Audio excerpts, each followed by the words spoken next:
but I think they changed the main menu on where I'm at, which is sick. They changed it to Baroque's freaking where we're at with Baroque. That's sick. All right, let's continue.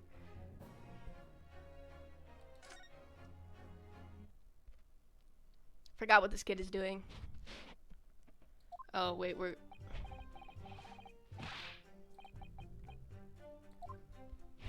But what?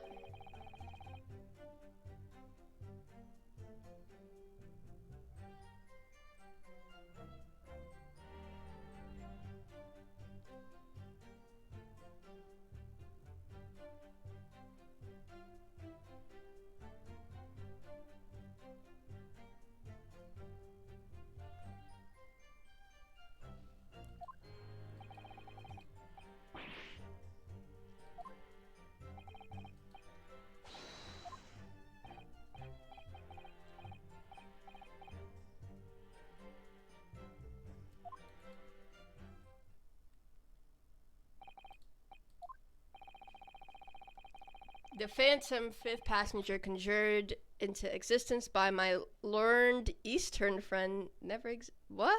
What are you talking about? The confusion has arisen from the coachman's sly little cousinage. What do you mean? Peepo, explain yourself. Terribly sorry, Guildmaster.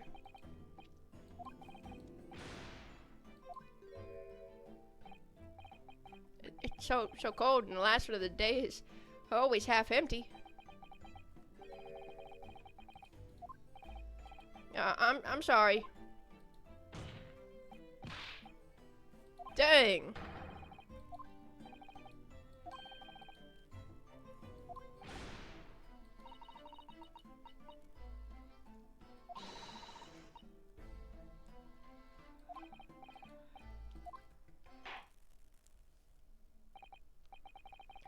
Fear that one of the aforementioned misgivings have already been explained.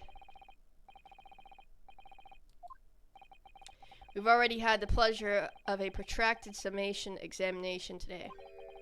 I see you intend to continue the parlor games. It's like I'm just doing my job. Yeah, don't talk to him. Absolutely. No, man, don't let him. Oh my god. For real, man? I'm not about to listen to this guy.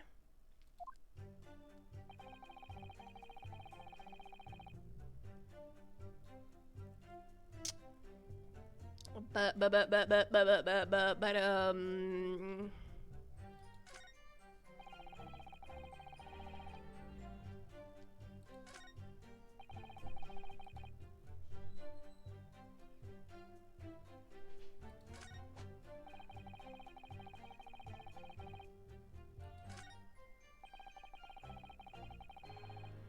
wait, what?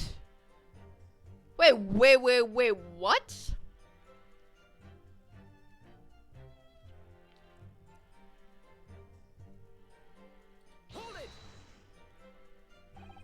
Earlier you testified that you saw...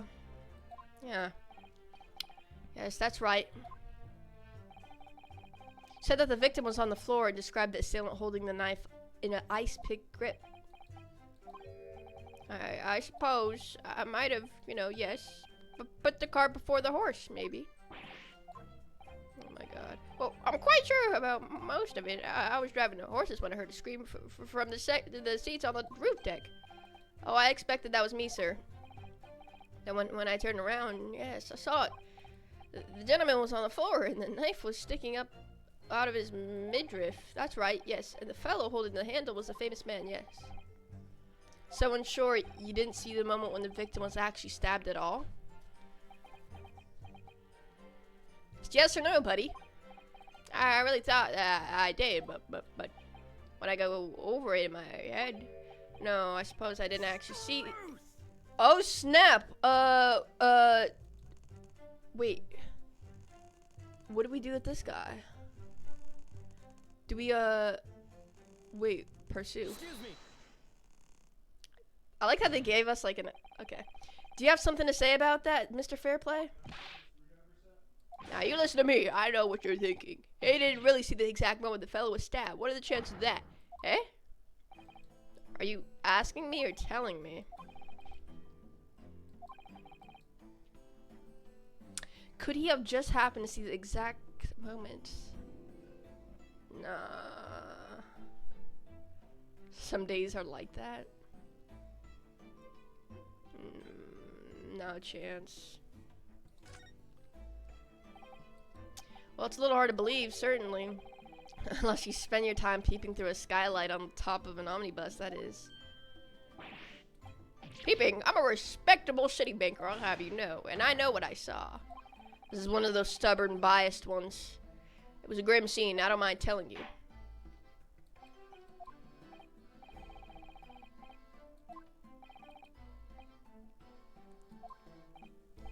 Oh, I could do that alright. I'll tell you just how grim it was. Do you think I forgot the sight of those blood-soaked hands? Blood-soaked hands. They weren't soaked, were they?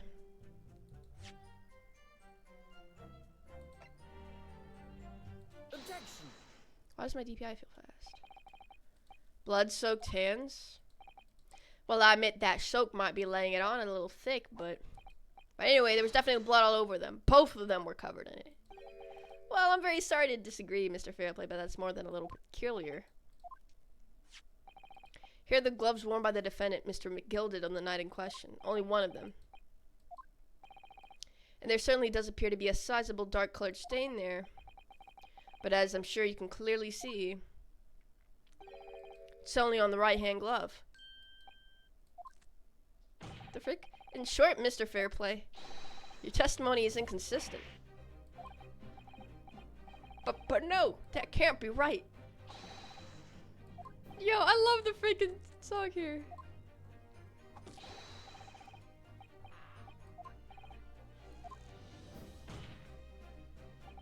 Mr. Fairplay, if your last statement was a lie, it calls your entire testimony into question. You say you saw the moment the victim was stabbed, but is that really the truth? Objection. It was a simple mistake. You can't justify accusing this man of lying. Well, I'm doing just that. Maybe, yes, it wasn't both hands. It was only one, but the fact remains, no, it doesn't. The victim's blood was on the accused. Objection. No, maybe he did see somebody that had blood on both of the hands. Mr. Fairplay categorically stated that he saw blood all over both hands, which means there's a strong possibility that this witness was deliberately trying to mislead the court.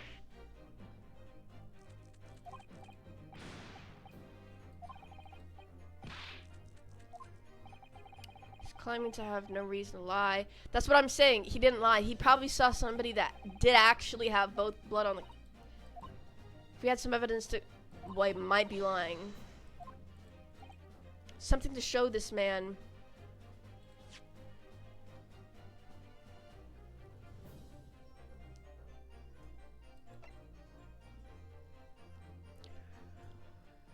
A report. What's this? Catalog people who have borrowed money. Let's open this.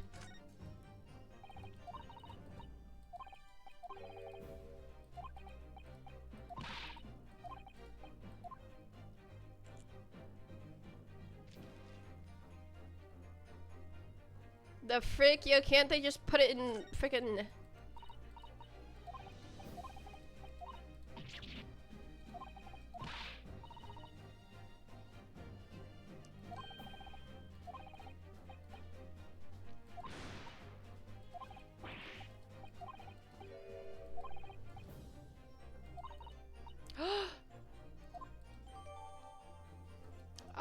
Fair play would have been due to repay his loan imminently. I have evidence. My lord, the defense is ready to present evidence.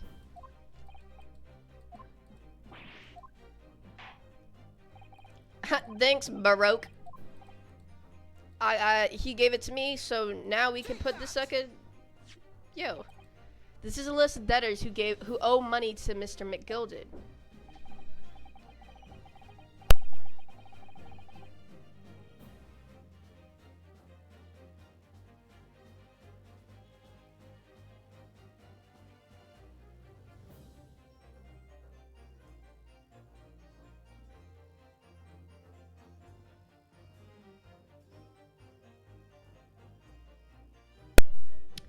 Yes, a list of innocent victims crippled by the accused extortion. The point is, among the names of these debtors is your name, Mr. Bruce Fairplay.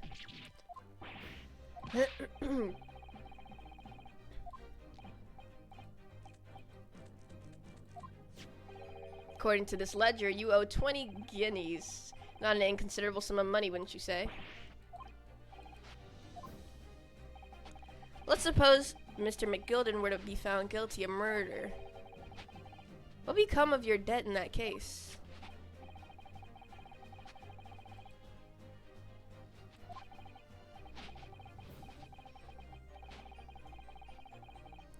Ding!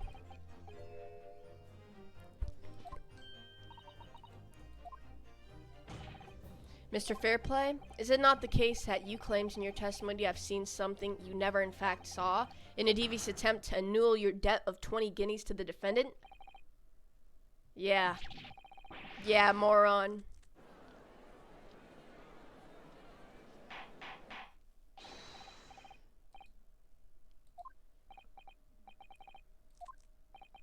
Let me ask you again, and be aware that your answer may have most serious implications upon your future, sir. Did you or did you not see the precise moment in time at which the defendant is alleged to have thrust a knife into the victim? Your silence speaks volumes. You did not tell the truth in your testimony. Alright, now let's not make a melodrama out of this. Perhaps I did overstate the truth just a pinch. A pinch? But it makes no difference, right? I definitely remember seeing blood on McGilden's hands. Both of them. Objection. And yet, only one of the defendant's gloves, which you have here as evidence, is stained. So you keep saying. I wonder if I might be allowed to speak, sir? Go ahead, Mr. First. Well, the thing is, I think I remember seeing it myself as it happened. Seeing what? The blood, sir, on the assailant's hands. I think, yes. I'm almost sure that it was on both. Yeah, you saw someone else.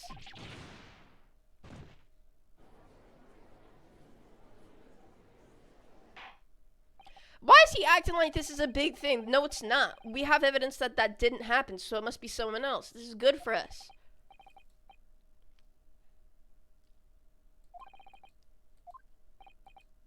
Yeah.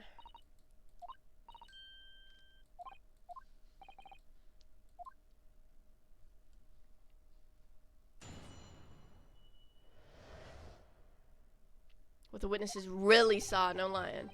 Blood on both hands of the assailant. However, I suppose you might say that I didn't see the exact moment. Yeah.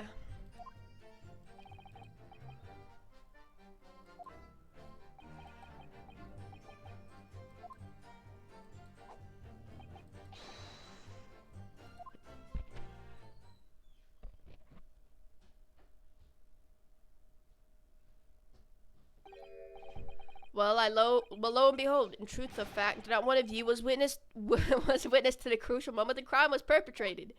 Yeah, I love this judge. I apologize, my lord, but honestly, there was no one else inside that carriage. The man's hands were covered in blood. It's really not what the testimony's about. Let us examine the interior of the omnibus once more. Okay. The victim's fresh blood is clearly visible on the seats. In other words, there's no substantial nor significant change in the facts of the case. What? Bruh.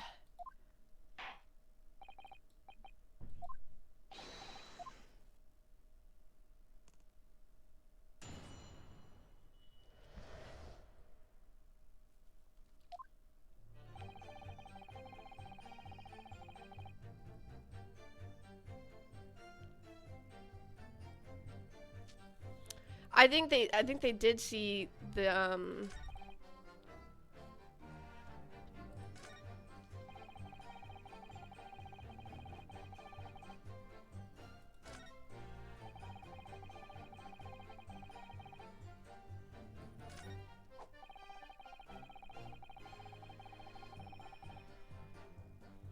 Yeah, you keep giving your theory, but it's not right. Everything you saw in the instant was through the skylight on the roof of the omnibus. That's right, it was fiercely cold, the glass was unfrosted over. I remember I was shivering, it was so bitter. Well, I don't know about this young fellow, but I couldn't enter the cabin. Oh, why not? It was locked from the inside. I tried knocking, but no one opened the door. It was locked. That's right, and it's a public bus service, for pity's sake. That's not what I call fair play. Interesting. Yes, I had exactly the same experience. I tried knocking, but the gent inside just gestured at me to clear off. What gent did that?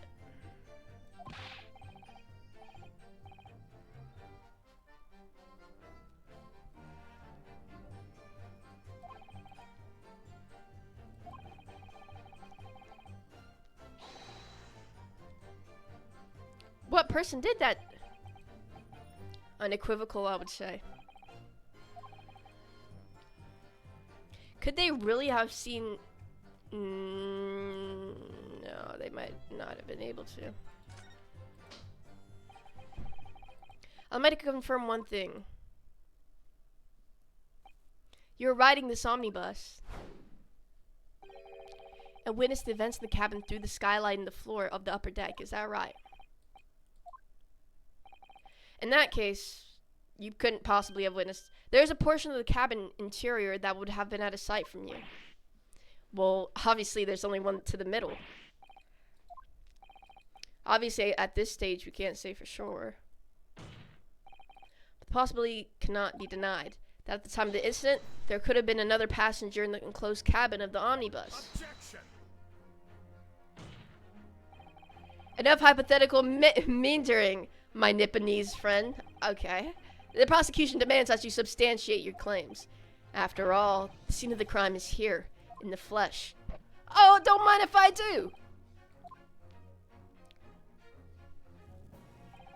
You'll identify the area on this cross-sectional plan of the omnibus. Okay.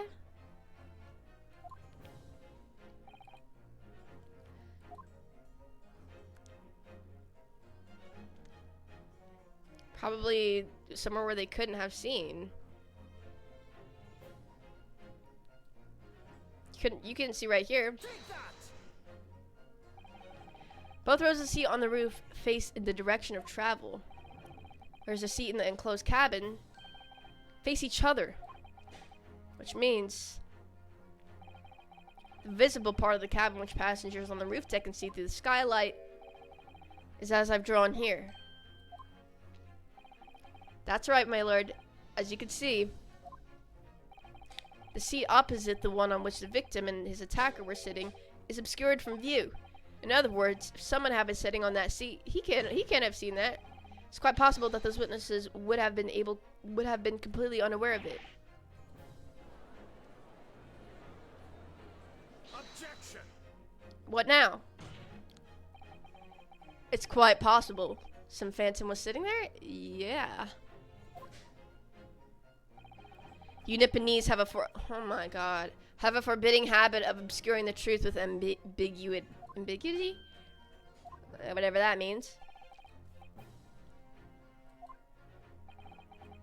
Okay.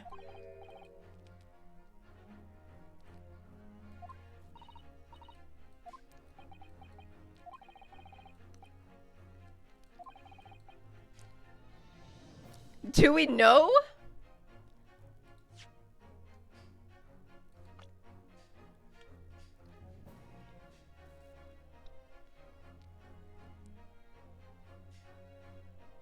Well, we're gonna have to say we have an idea. Even though I have no idea. I understand, my lord. The defense would like to put forward a name. You are a fool. That response was a desperate attempt. Oh, snap. A toast to hard lessons not yet learned. Alright. Alright. This could be it. Even though I have no idea. Deny the murder of the person occupying the seat in the omnibus cabin that was obscured from view.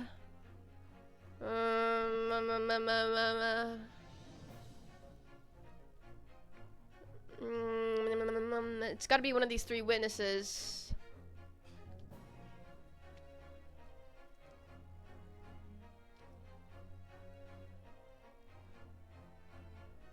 But then where would this guy be? Would I be wrong? Well, these two, wait, no, actually, wait. Now I think about it, I don't think the killers are these two. These two were locked. But he was driving the bus. So that only leaves one other person. I know that it's probably bad for me, but the passenger in the enclosed cabin that the witnesses on the roof deck failed to see. Oh my god, my mouse. Had to have been Mr. Magnus McGilded. Yeah.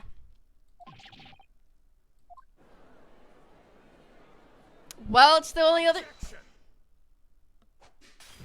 Okay, okay, bro. If I desecrate this chamber by smashing my hallowed chalice, do forgive the discourtesy. But no one forgiving you for anything. People talk of those tiny island nations in the Far East as having a learning and culture of their own. But I see they use the terms ill-advisedly. What the freak are you trying to say? Let me explain in terms that even a student of an artless backwater such as yourself might understand. Wow. When the bloody scene unfolded, the victim and his assailant were sitting side by side. Wait, yeah, that multiple witnesses have attested to that fact. It's the very premise on which this case is built. Yeah, I know, that's why I said that premise may be wrong. What? If the victim really was sitting beside Mr. McGilded, creates an inconsistency that can't be reconciled in any way. The defendant's gloves, my lord. Both witnesses made the same testimony. They claim that there was blood on both hands of the person sitting next to the victim. Objection. Yeah, we know the truth to be otherwise. See, okay, you're not even all right. The point is, even in the face of this irrefutable evidence, both witnesses have maintained their stance. Exactly. They both admittedly swear that they clearly remember seeing blood on both hands of the assailant. Maybe they're telling the truth, bruh. In short, their memory of events is correct, and their testimony reveals the truth. It was somebody else sitting beside the victim that night, a third party we have yet to identify. And the victim's blood was on that passenger's hand, both of them. I can't even get my words out. Who was this third party? Obviously, the true culprit.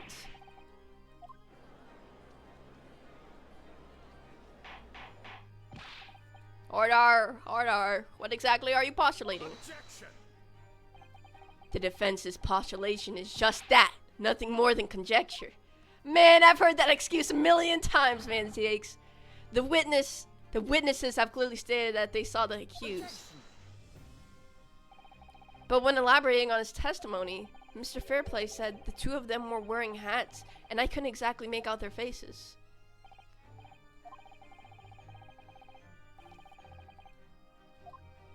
For real.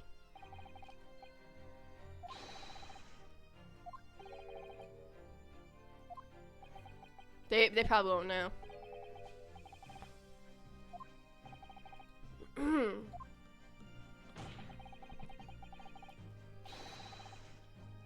Oh my god. How can you be so sure?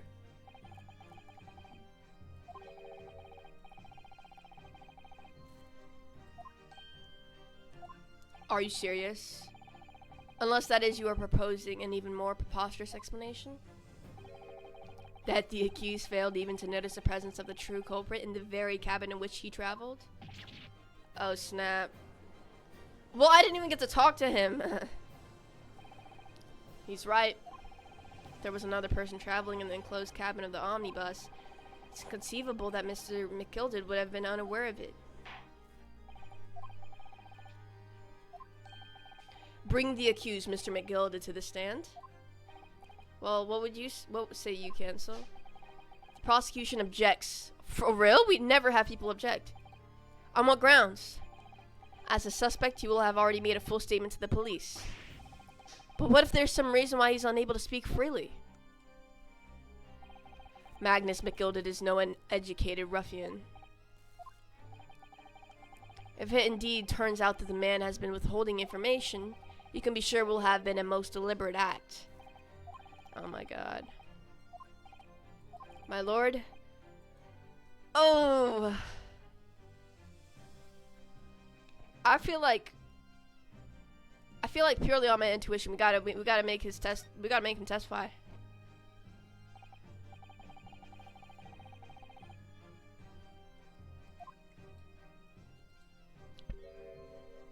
The defense would like to call Mr. McGilda to the stand. In that case, I would like to hear the opinion of the jury.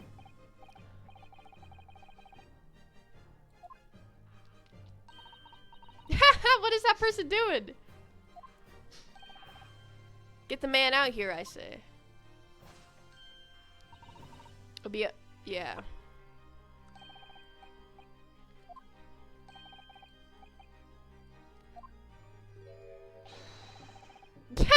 Bro, this guy's so biased.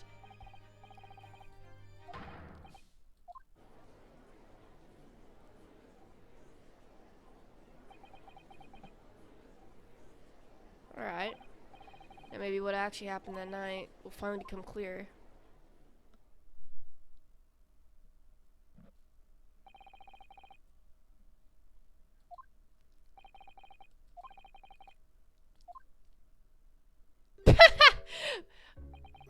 To be sure I have, my lord. Okay.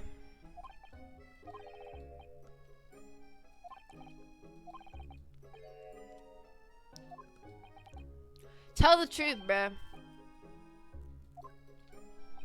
Just answer the questions, please.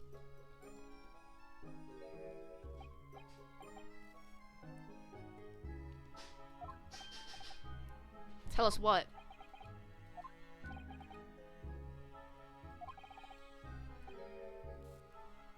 Good. Alright.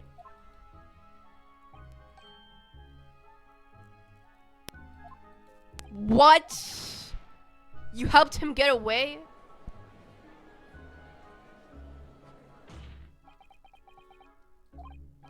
No, Magnus McGilded. That convenient excuse can't save you now. I'm truly sorry, so I am, Lord Van Zieks. I'm sure you'll be wanting to know why I said nothing when I was taken by the police. What's the reason?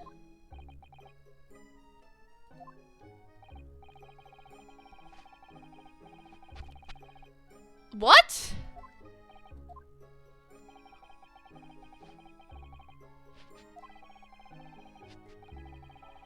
She?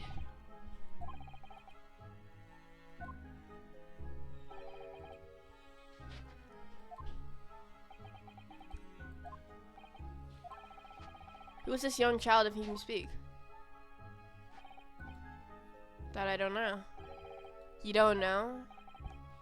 Well, the wee ting just happened to be in the carriage that night. I never saw her before. Objection. We have absolutely no reason to believe this man. Prosecution's call for the witness's statement to be What?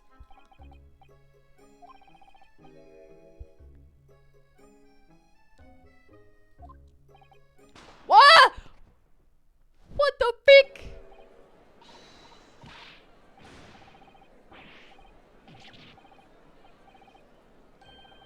The frick is going on? Philip, don't let the accused escape. Yeah, shut up, bruh.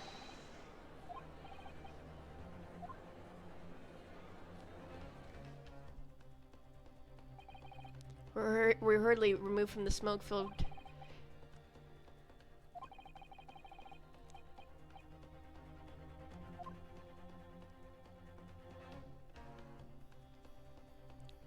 Bruh.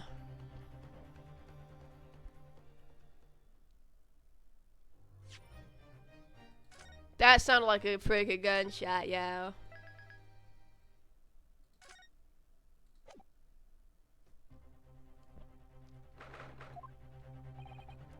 frick just happened, bruh? What happened? I was told that it was a smoke grenade.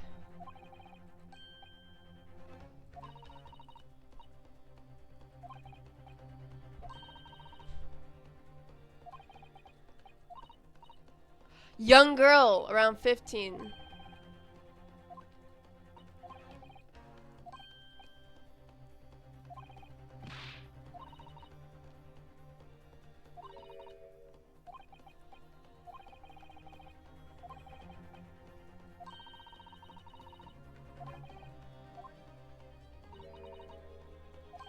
What, still?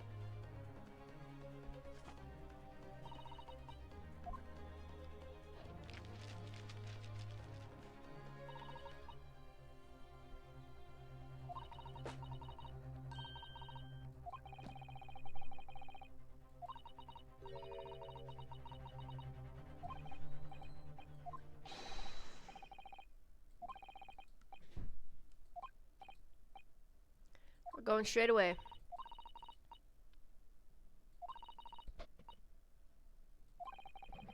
We'll know soon enough.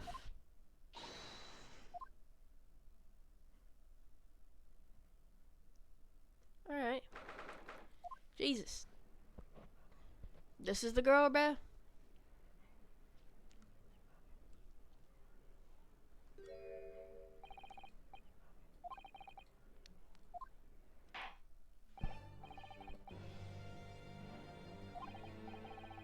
Now then, Lord Van Zeeks, my lord.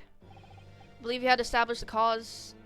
Well, seems to have been an advanced form of a smoke grenade, of the sort typically employed by the army.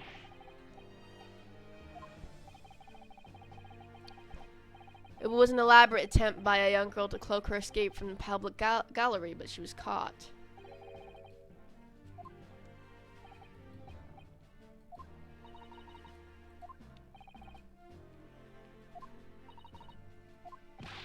What is the meaning of this deplorable behavior?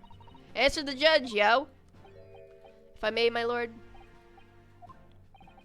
I think perhaps I'd explain here why it is that this wee lass was here in the first place. Good, dude. Bruh, he's being really straightforward. I like that. That saves us a whole lot of freaking time, bruh.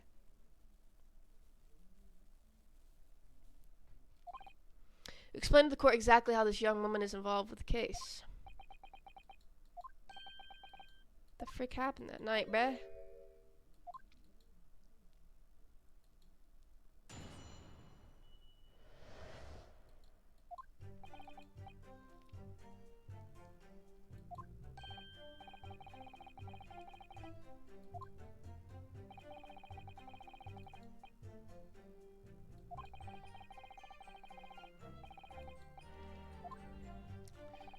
There was a child there, all curled up in a ball, hiding her wee self away. I feel like he's still lying, bruh.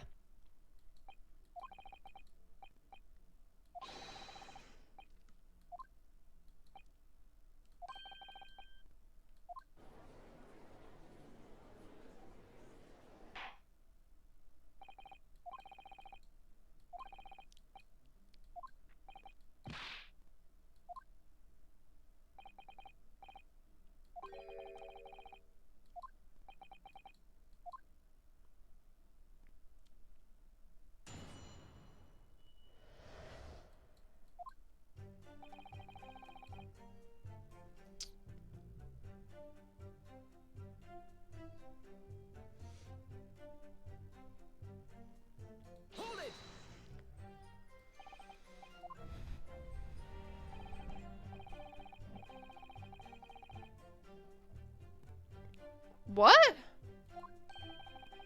Oh. Okay.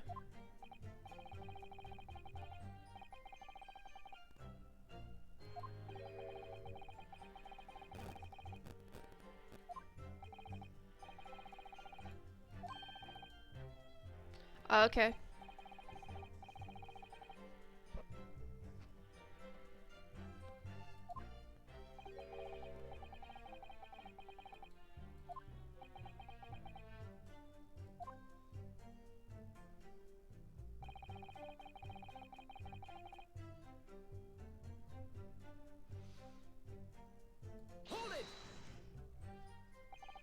A loud thud, you say, and a scream.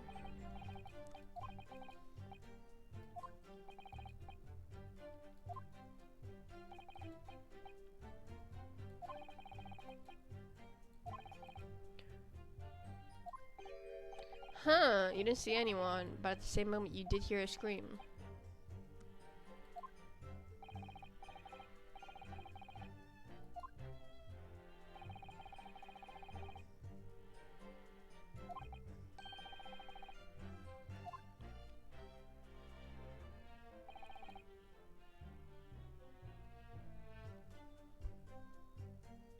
Oh wait, there was collapse on the floor, so I sat him up. That explained the blood.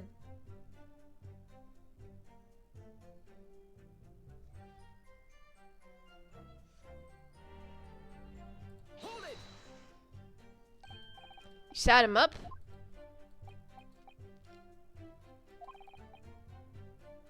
Actually, I would. I don't know. I find that a little hard to believe. Now, what would that be? You wake to find a man lying dead at your feet in a carriage. Any normal person would hail the cabman. Any upstanding member of London society, that is. Well, now, as you know, I'm in something of a special line of business.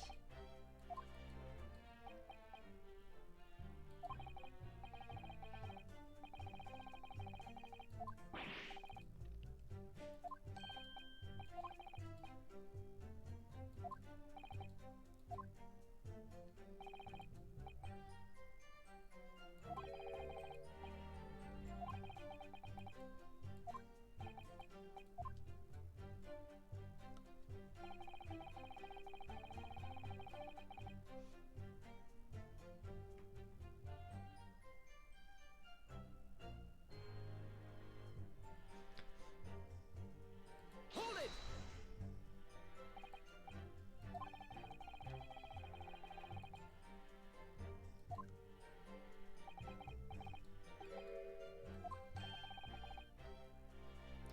He fell asleep before those other ones.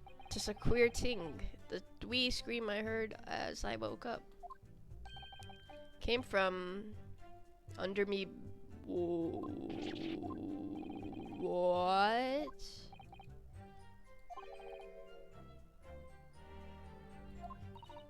Huh? Huh? What? She was hidden.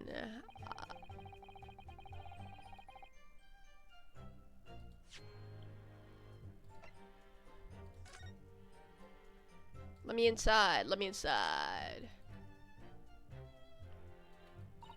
Just let me inside. Oh my god.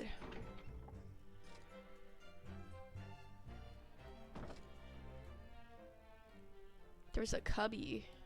But he was on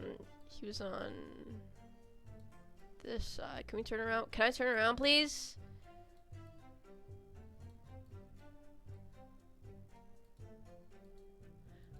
Wait, what? I can't even see this, honestly.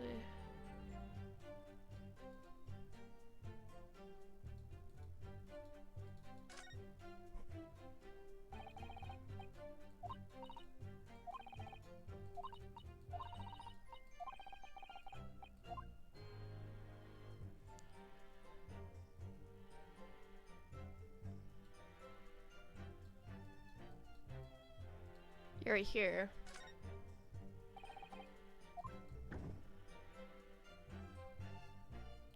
Okay.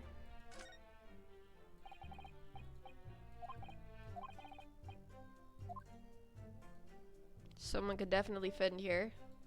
Especially a little girl.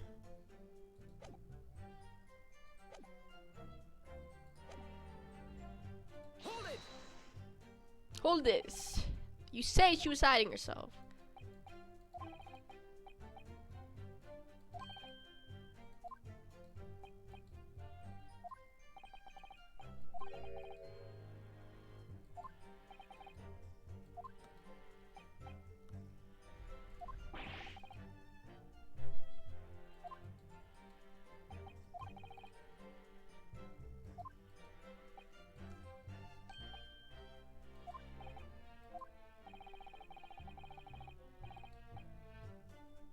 Fella's voice. Okay.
Hmm.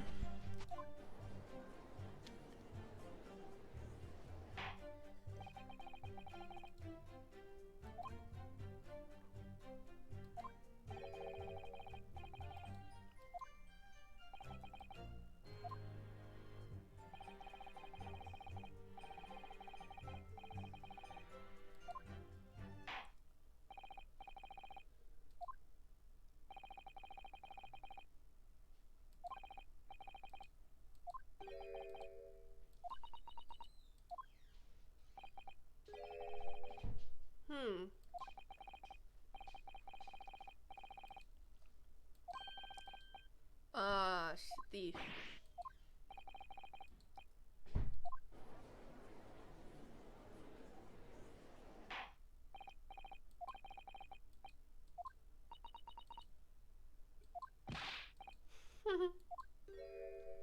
Whoa, what the frick?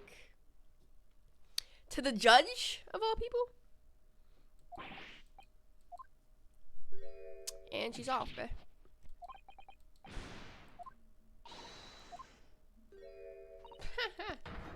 I'm over here. What's the point in that little sidestep? Grown-ups are all the same, the sturdy little dipper.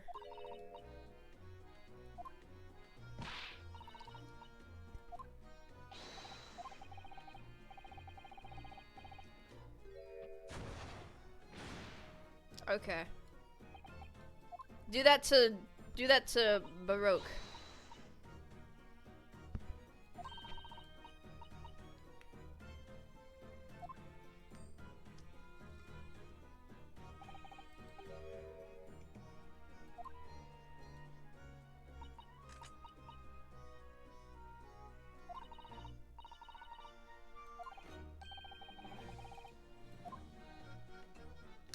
Hey lady, do that to him. So, you admit that you were riding the omnibus on the night in question?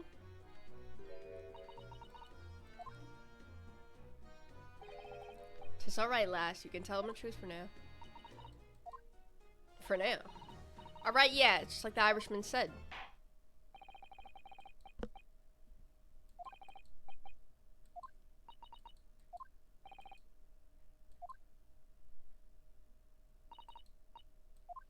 Alright, if I have to.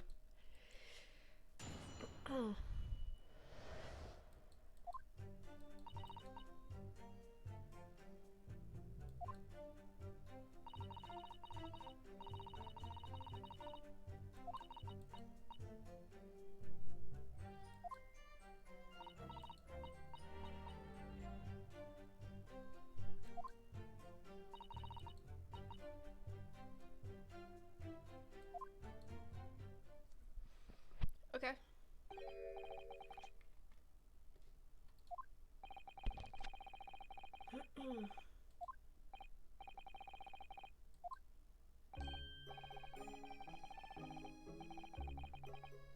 Because she was in the compartment, right?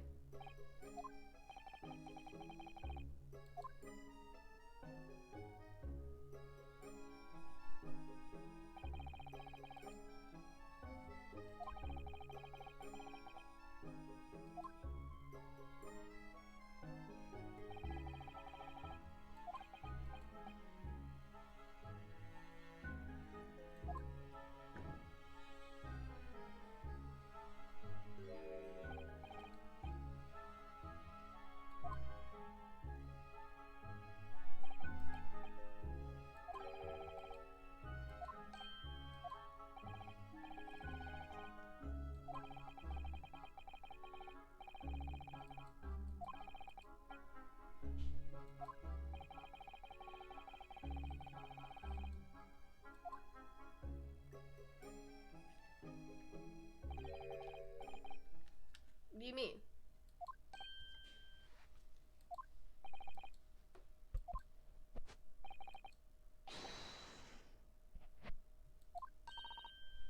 Yeah, these suckers was wrong about you then, bro.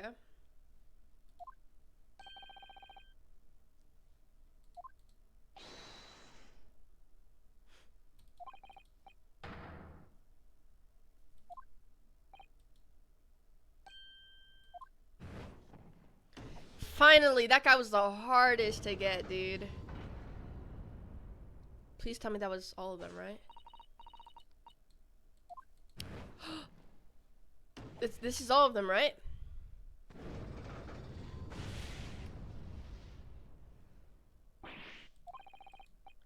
Woo! It's over. It's over, broke.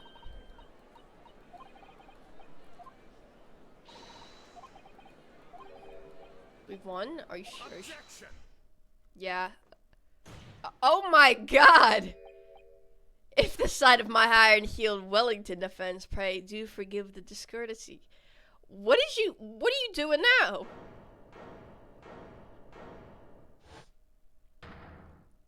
Get your leg off the freaking table. This really is a consummate example of the one monumental flaw in British judicial practices, where evidence and reasoning should be paramount. Emotions rule the day. Emotion? The witness's latest statement gives us a clear insight into his true nature. What do you mean his true nature? Do you really think Scotland Yard would have made such a glaring omission? After the incident, the omnibus was comprehensively searched by the officers of the police. Obviously, the interior of this cubbyhole, as the witness put it, was included in their investigation. The compartment under the posterior seat was full of the coachman's belongings. It's noted in black and white here in the police record. The evidence has been tampered with. In order to corroborate Mr. McGill's story, someone has unlawfully removed everything from under the seat. Dang, we have like the opposite problem in the other Ace Attorney games. That not enough emotion matters and moral evidence matters. Naturally, we must acknowledge the deficiencies of the constabulary in allowing this to have happened. However, I assure you, when the omnibus was wheeled into the courtroom this morning, the compartment under the seat was not empty. Well, my Nipponese friend, how was I supposed to know? Me? When the carriage was submitted as evidence, doubtless you examined it in final detail, as would any self-respecting practitioner. Wait, are you blaming me? Pray, what did you find the condition of the underseat compartment to be? Well, it had nothing in it. Go ahead. You tell the court now, fella. How this... well, I mean, I really don't... I don't know that. Oh, counsel? What? How am I supposed to answer? What can I say about the state of that little compartment under the seat? I don't remember. Well, it was empty. Well, wait, I didn't look. Wait, I really didn't look. I didn't look this morning. I swear. Sorry, I didn't look. Perhaps oh my god. It seems my lord that this Eastern initiate is as reliable as wine from the barrel. Okay. What? I didn't look, man. How was I supposed to know it was a compartment? And the truth of the matter is there for you all to see, after all. That their little cubbyhole under the seat is as empty as a devil's heart. Well, I only looked like a little bit ago.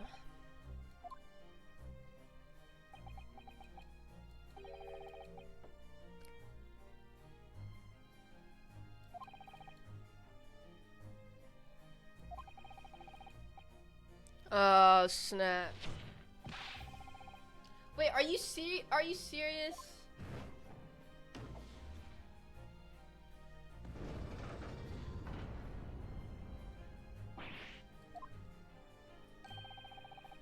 Are you guys serious right now, bro? What?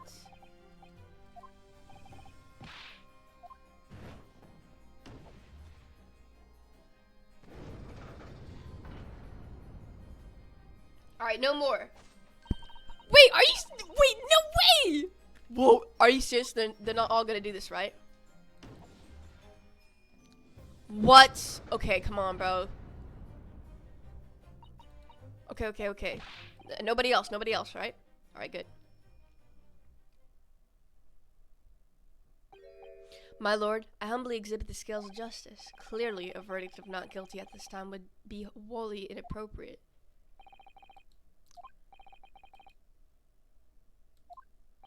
Yeah, I still need to cross-examine.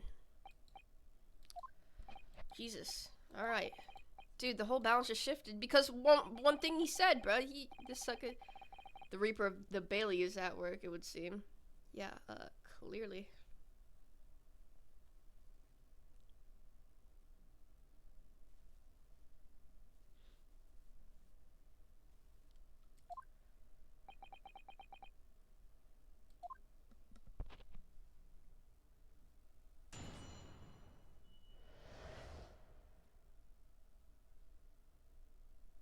Alright.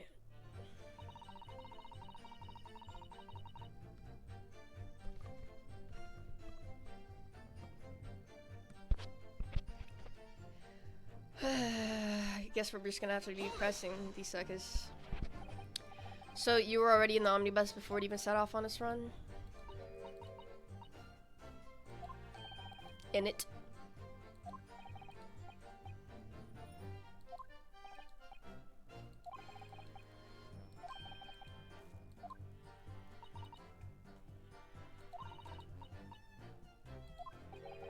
But your hiding place is a storage compartment. Full of equipment for the coach now? Yeah, that is kind of confusing me now. Yeah, there's brushes and buckets and whatnot in there, sure. I always... Okay. And yet, according to the report filed by the police officer who first arrived at the scene, the compartment was full of such paraphernalia.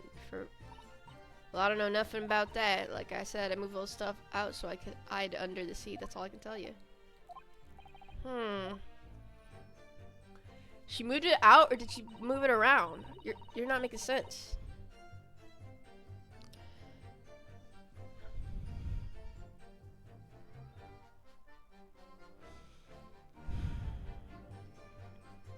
Hold it! Hold it.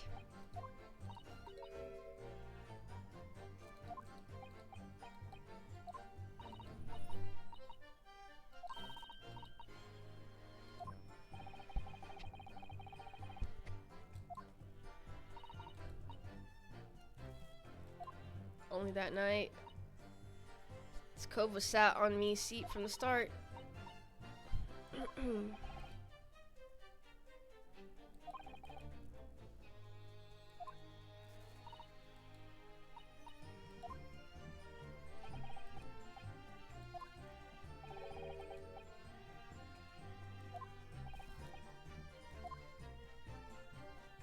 But good, because I'm not suspecting her.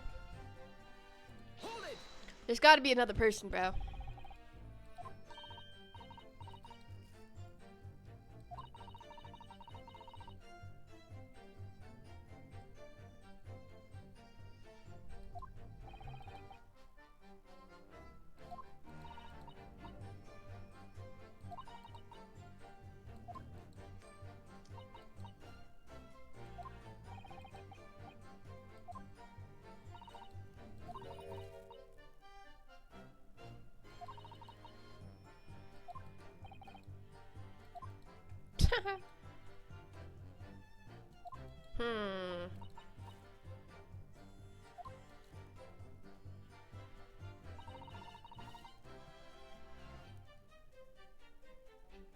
Hold it!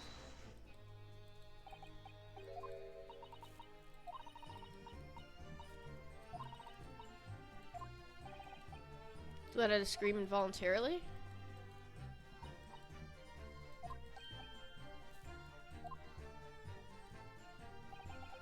Or not? Could equally have been the moment the accused stood in order to stab his victim, could it not? Are you serious?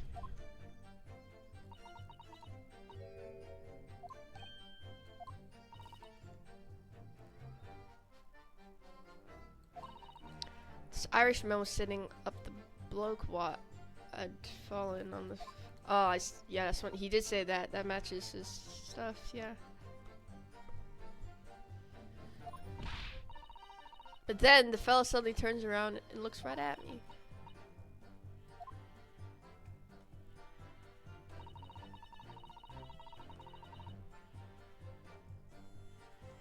Hold it! When Mr. Gilda discovered you, he pulled you out from your hiding place. He dragged me out and sat me down and seen all.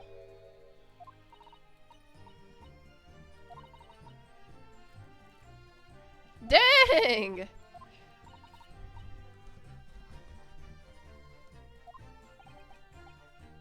Both her hands covered in blood. That. Oh.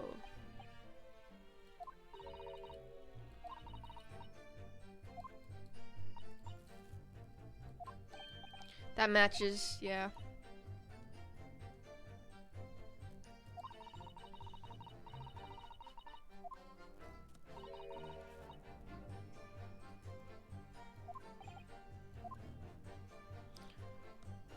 Huh, all 6 members of the jury had decided the defendant was innocent.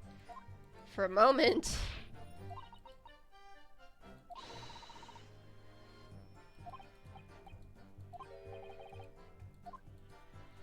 Alright. Suppressing did absolutely nothing. But this makes sense.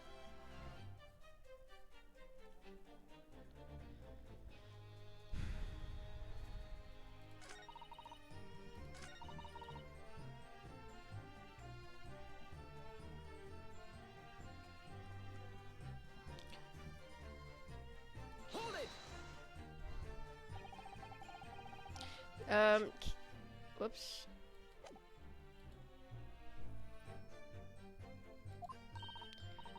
Most days I push a cushion up.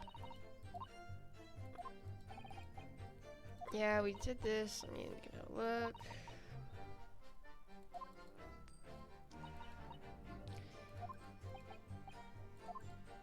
We know that. Truth is. Well, no. The freak was that? Pursue! Dude, what? Oh, I do apologize. There's something the matter? Yeah, you, was wondering if Miss Lestrade's last comment made something occur to you, perhaps? You seem to be thinking something to yourself. Oh, no, no. It just was nothing important. I was feeling bad for the poor lass. Okay. I'm still scared of the dark now.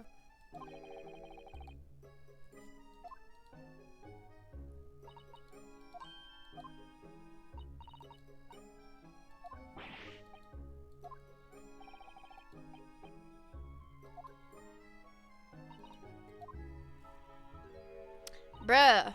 Nah, not really. All I could hear was the Irishman snoring.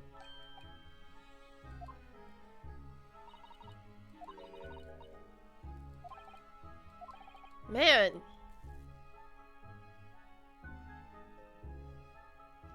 Guys. Well, there's gotta be a trick to this, so I kinda wanna bluff. It's probably important, so.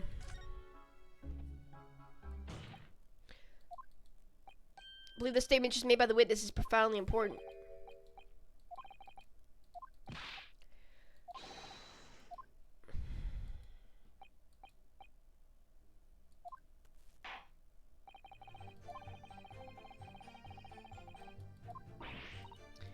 Yeah, just put that in your testimony.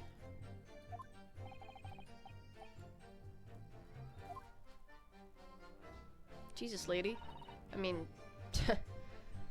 I was straining my ears to work out what was going on, but all I could hear was snoring.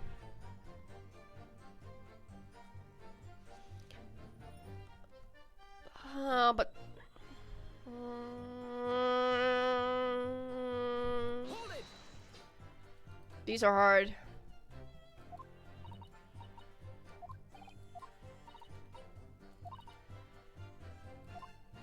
What was what? Then I saw Ed didn't notice me hiding. Yeah, would you Adam and Eve it, eh? What a mug. So then all I could do was listen.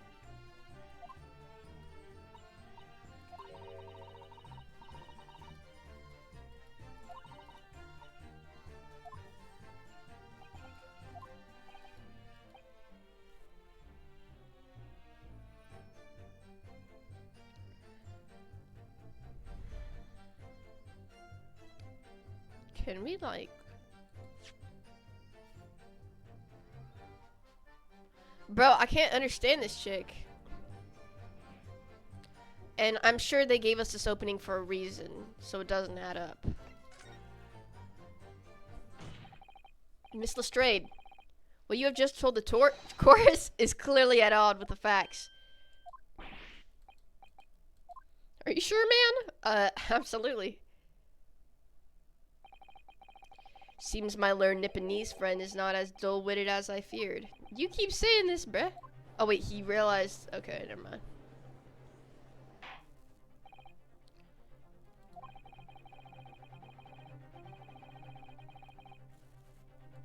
Of course.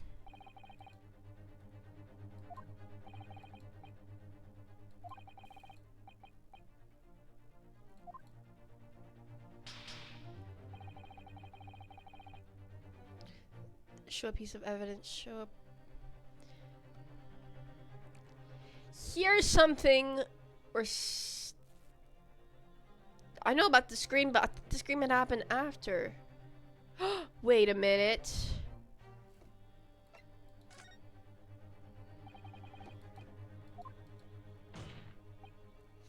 A particular sound that Miss Lestrade could not have failed to hear on the night in question.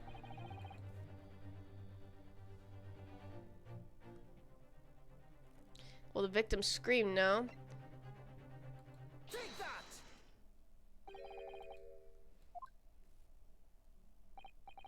Yes, sound that Miss Lestrade could not fail to have heard. Is that of the victim, Mr. Mason, boarding the omnibus. Not the scream.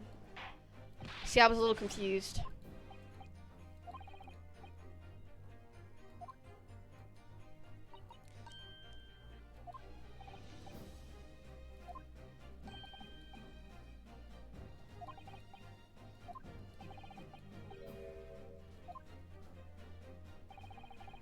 Alright, alright.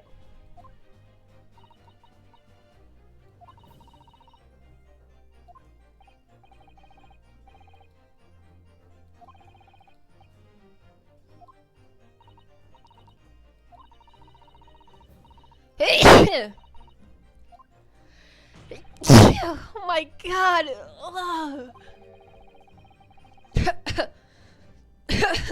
When and how did the victim end up in the carriage? We know that the victim collapsed inside the enclosed cabin of the omnibus. Therefore, Miss Lestrade's statement about what she did, or did not hear, is at odds with the facts. Yes, this petty thief's statement was clearly flawed. Lord Van Zieks. He knew all too well that there was an inconsistency in her statement. It would seem, words of thanks are in order for my learned friend. Okay, what the frick is she talking about? You have demonstrated matters impeccably. This witness and her colorful statements are entirely unreliable. Oh, are you serious, bro? Bro, you suck as meat, right, man?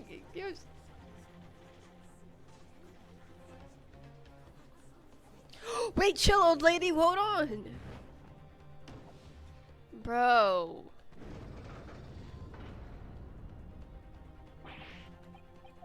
She didn't even say anything. I don't want to judge the dear little mite just because she had some other naughty ways, but I must say. Can't abide liars, bruh. Well, that's what you're doing. This guy just follows everyone else, bro. That's not everyone, right? We have one more person left. Yeah, one more person. He has a sword, dude. Well, your consideration for others is refreshing, my Nipponese friend. To the considerable troubles you have spared me. Oh, he actually drinks this time? Yes, very refreshing. Oh my god!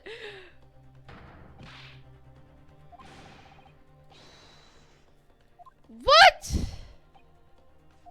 Bro, are you serious? Oh my god.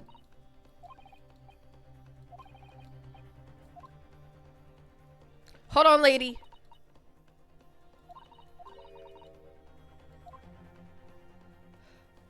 Wait, just hold the frick on, bro. Yes, the witness's last statement seemed to have revealed a critical inconsistency in her story. However, if we consider the possibility that her statement is in fact the truth, it may shed an entirely new light on this whole case. What are you saying?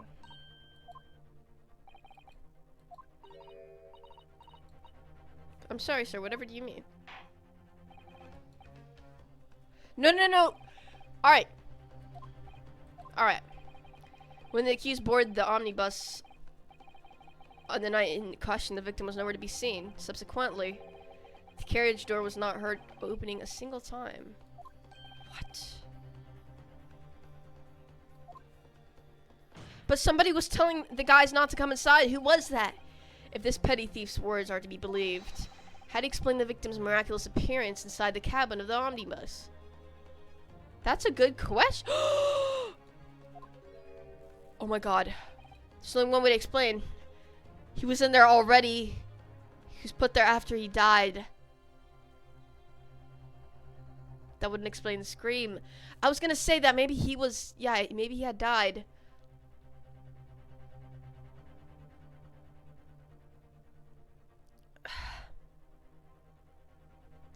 There's gotta be another entrance. We know he was killed on there.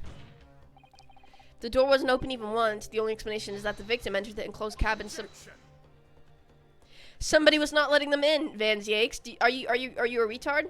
I wonder what new fantasy you would come up with in your blind panic. But behold, the omnibus. Okay. Oh my god! And only one side of the enclosed cabin is furnished with fixed windows, which cannot possibly open. In short, there's no entrance to the cabin other than. Okay. There could be. There's one possibility you haven't considered. Oh, really? Yes. One other way inside that isn't the door. Another opening, which allowed the victim to appear inside the enclosed cabin? Wait, I'm confused.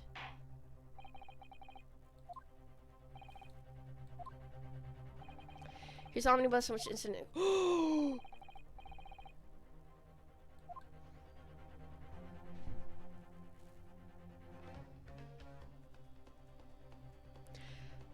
Couldn't he? Couldn't he? The answer's obvious. Could have only been the skylight.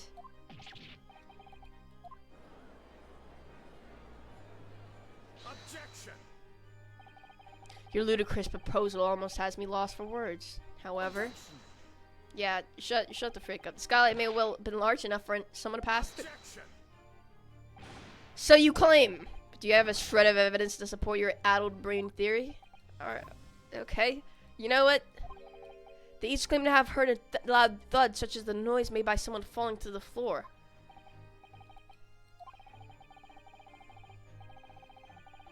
No. Would a man slipping from the seat onto the floor really have made such a loud noise? A noise loud enough to cause Miss Lestrade to let out an involuntary cry, in fact. Perhaps, in fact, that was the moment that the victim made his entrance into the cabin. Let me rephrase that. The victim didn't enter the cabin as such.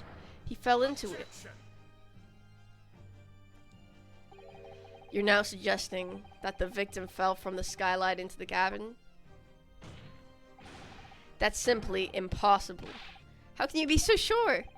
Because if the victim had fallen inside through the skylights, you say it would have broke, right? Passengers on the roof deck would have seen it happen. Maybe one of them are the killer, bro. Well, yes, that's true, but...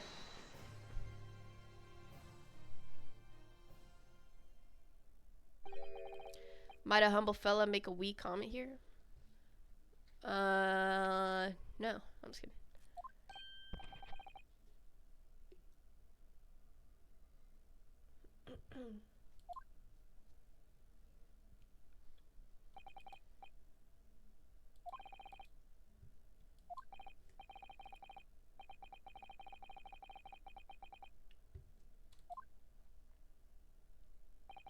They can't say? Maybe?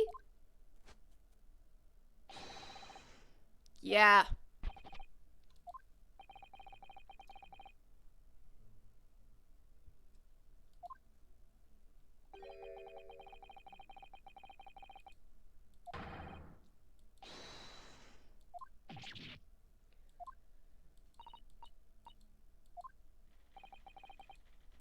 Oh my god.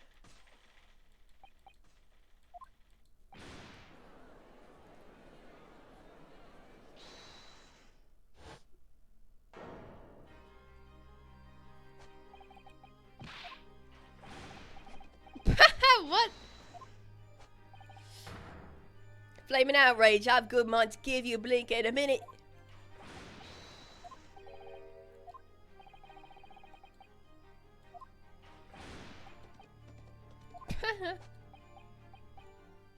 Stab the man in the guts. It's a disgrace. I never said that. I said you're. I'm saying that they couldn't have. Somebody. They can't say, bro.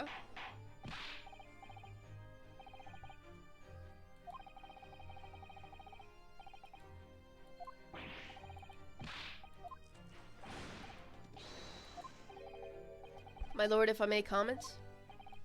Go ahead, Lord Menzies.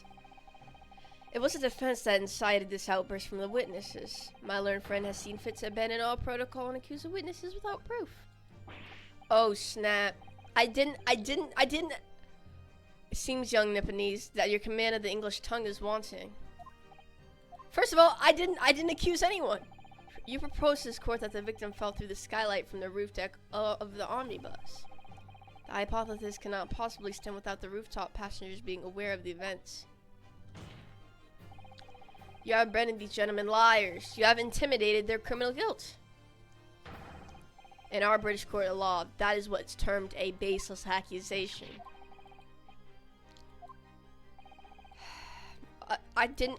Dude, I'm...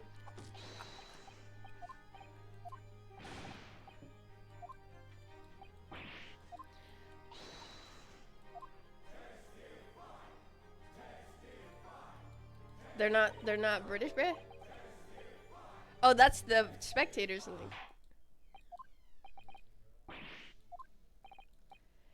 Alright. Yeah, they look freaking nervous. Bruh. I really didn't accuse them, though. I was just trying to say that they were unable to say what had really happened.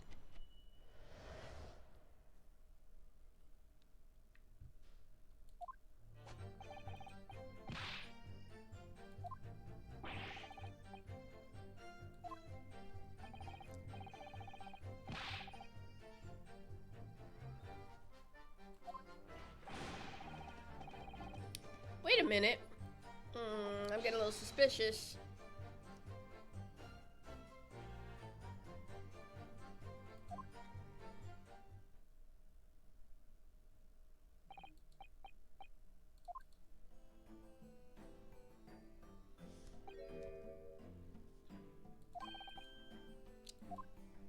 Well, this one's the who sits in that seat? They can't notice. Who sits in that bottom one? Is that you?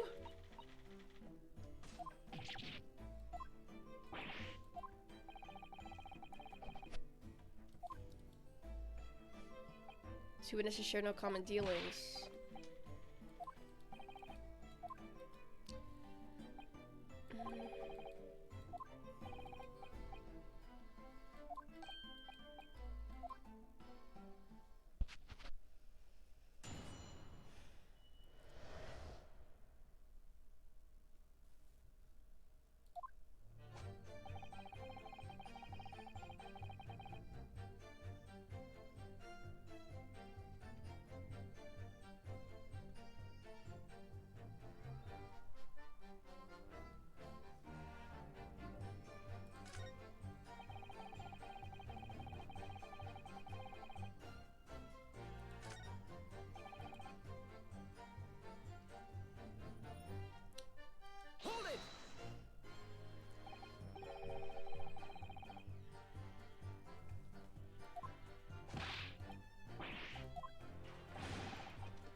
advocating for him.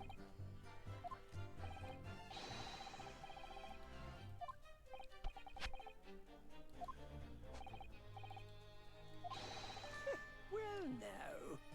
Hey, what are you doing? Excuse me. Mr. McGilded?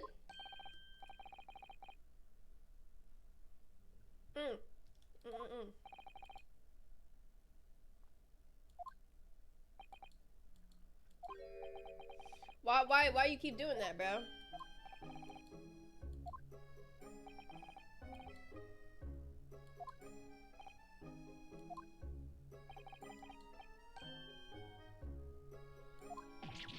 Oh yeah, right?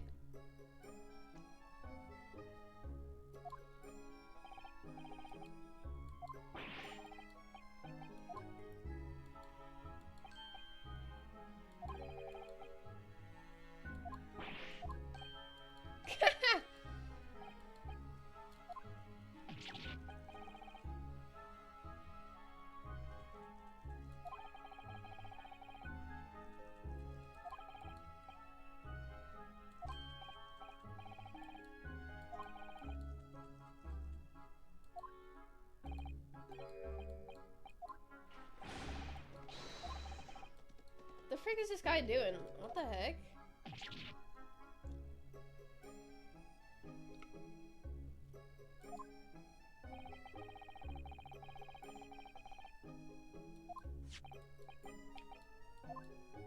His hat is a little weird, isn't it?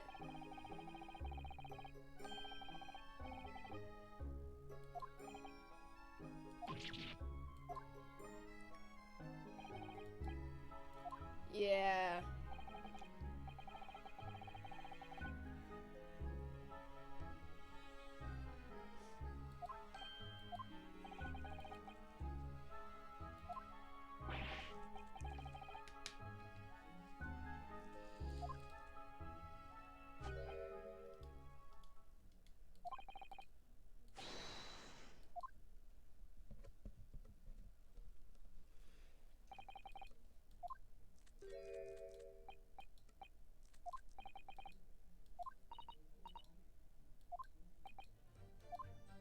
McGilded is very straightforward. This is good for us.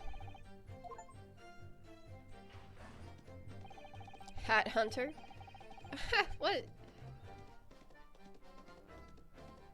I guess it makes sense though.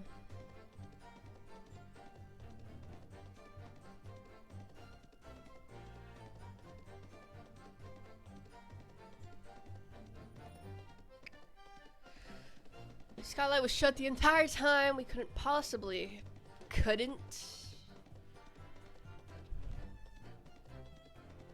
Where's my price? Come on.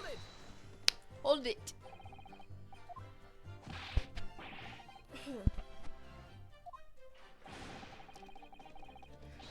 All right.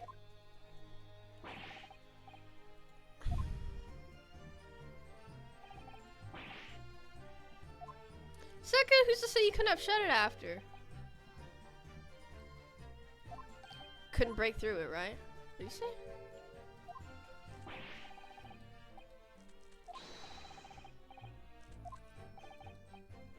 Stop buying your king, shall we?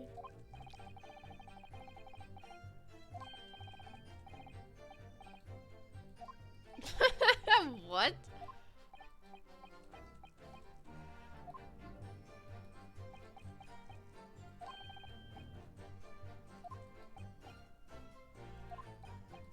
What am I doing right now?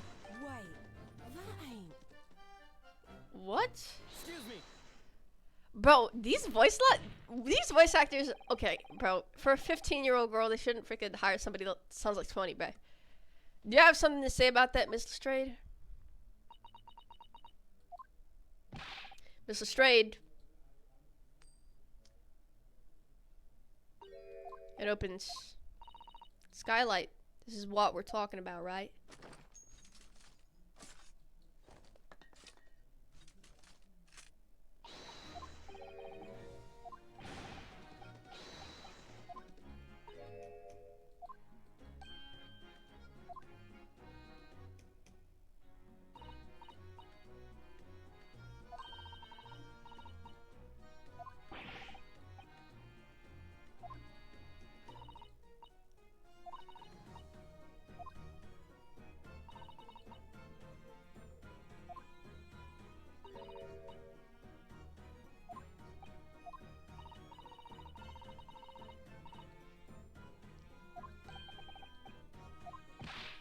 Yeah, exactly. Opens from the roof deck. Let's see this, man.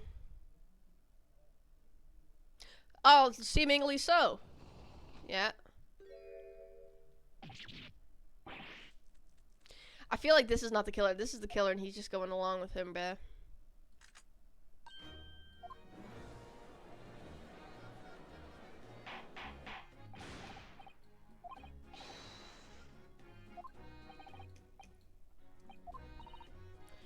This is good news.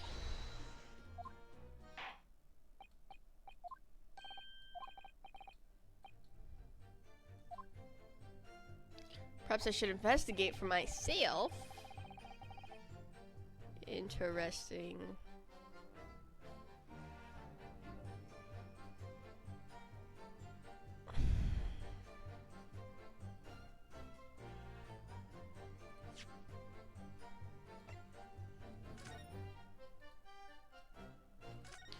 Let's go inside, mate. Let's go inside.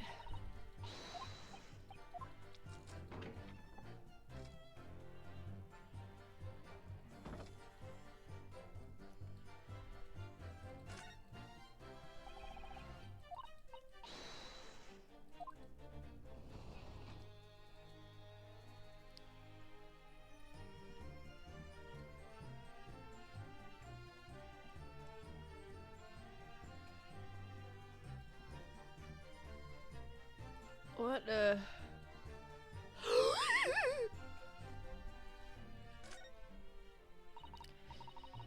Yeah, it does open very wide, but there's blood here.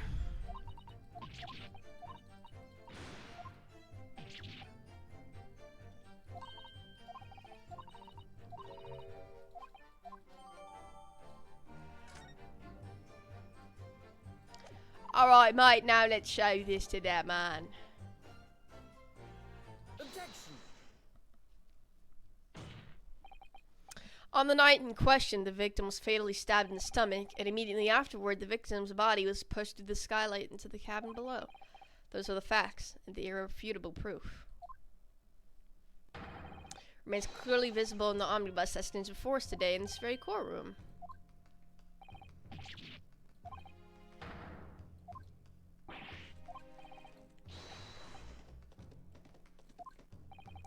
Irrefutable proof here in this courtroom. Yeah.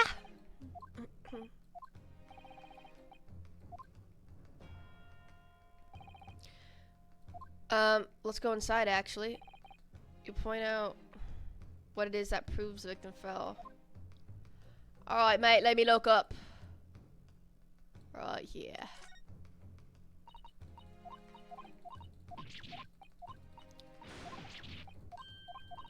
Oh wait, let me point it out then. Present. Got it.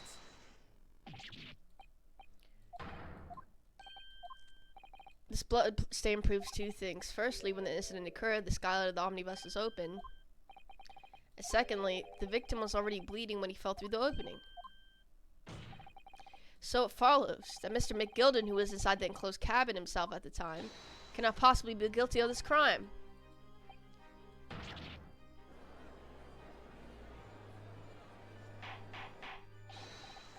Order.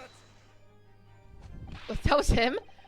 But the blood could have sprayed up there when the fellow was stabbed inside the cabin. No, it wouldn't have if it was closed.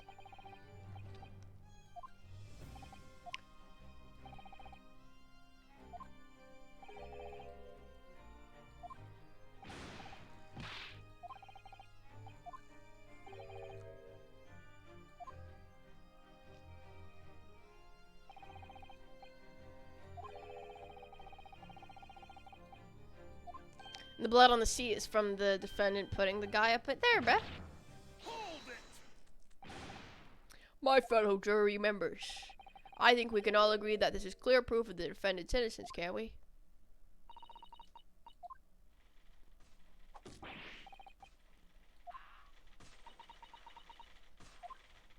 Yeah, Baroque is freaking.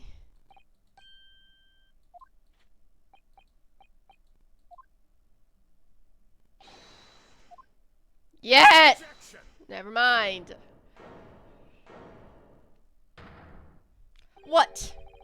A chilling performance, Mr. McGilden. Oh, and what would ye be referring to there now, Lord Van Zieks? A blood stain on the frame of the skylight. Such evidence is null and void. Why? For one extremely simple reason. That smear of blood never existed. Objection. What? No way is he gonna... What the freak are you... Objection. I personally attended Scotland's Yard investigation of the omnibus. The officers involved went over the carriage with a fine-tooth comb. So I can state with absolute surety, no such smear of blood existed in the carriage. At least, not until this trial began. What you're saying is fabricated? Fabricated, my lord? Yes, while this court has been in session. What? Quit lying, bruh.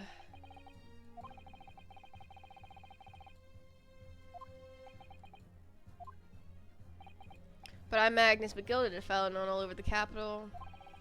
I'm kindly to slander, and I'll fight it to the bitter end. Even if it's rolling off the tongue of the Reaper of the Bailey. Mr. McGilden, I realize that this is your first appearance in court as the accused. However, I'm well aware of your involvement behind the scenes in a great many affairs of dubious nature. What? You're very adept when it comes to avoiding getting your own hands dirty. And each time it happens that a case you're involved in is investigated, you adapt the facts. But you got like a personal, like, what are you talking about? Grudge against this? He has a personal grudge against this guy. When you wield a fortune that size of Mr. McGilden's, however ill-gotten it may be, nothing is impossible. Tampering with evidence, manipulating the scene of the crime, bribing witnesses. I toast your ability to concoct the most convenient of stories, sir. Okay. Lord Van Zieks, this will not do to be sure. Will it now, counsel?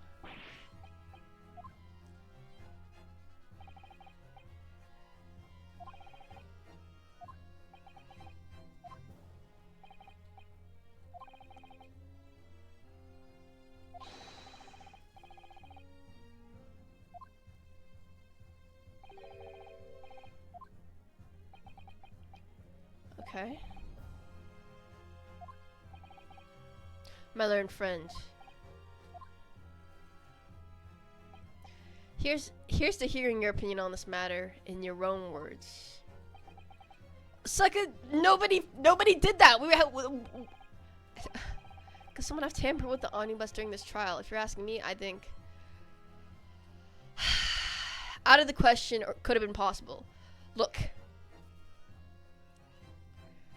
I think it's, I don't know if that guy really did commit the murder. It seems a bit wrong. If I said it's out of the question, then that definitely means that those guys would be the killers, which I don't think so. It probably could have been possible. But I mean, I guess we didn't have eyes on it the whole time. As a defense lawyer, it's my job to advocate for the defendant as best as I can, but still, something even more important at stake here. There is no evidence to suggest that the defendant did as my learned friend suggests. My learned friend. In terms of having the opportunity to carry out the alleged tampering, there is one possibility.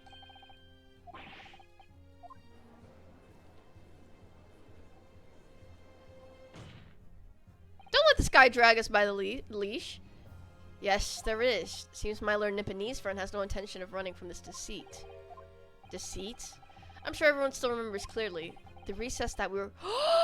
Right!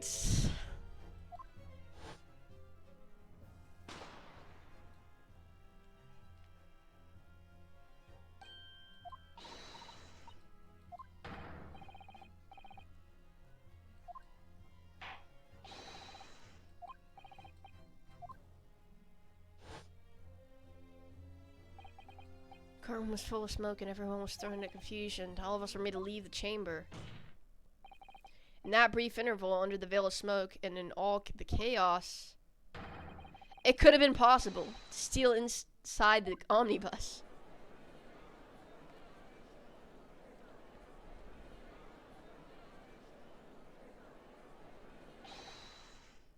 Are you wise?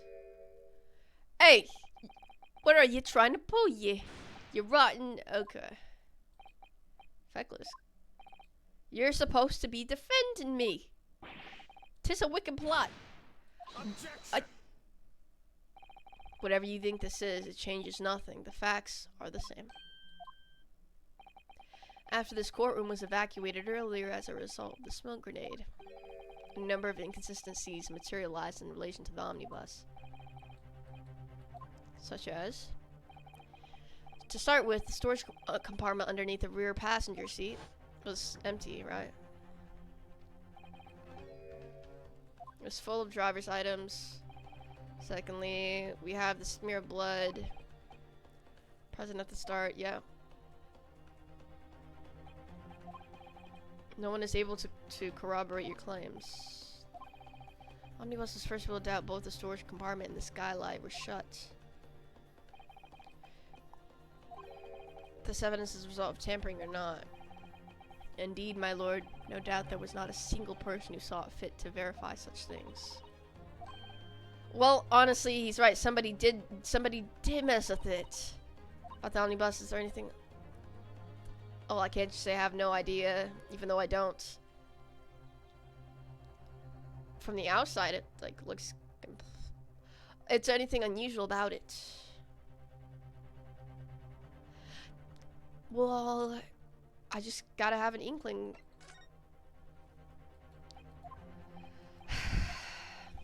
There's one further inconsistency that I actually don't know. A mark that surely could not have been present at the start of the trial. Objection. Yo! Silence, McGilded. The court wasted defense's clarification. Yo, chill out, man. This is not about freaking loyalty. This is about the truth, bruh.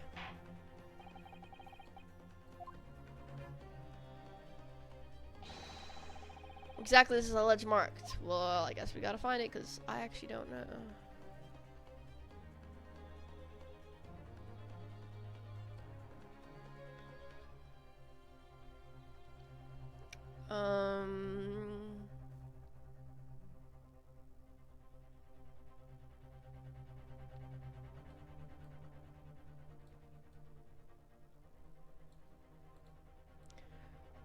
Are we saying that it's a blood? I think that would make sense. If we consider that the victim fell through the skylight onto the floor of the cabin, you would certainly expect to find signs of blood where he landed, which is there, but as far as I recall, the blood stain on the cabin floor was not there when the omnibus was first brought into the courtroom.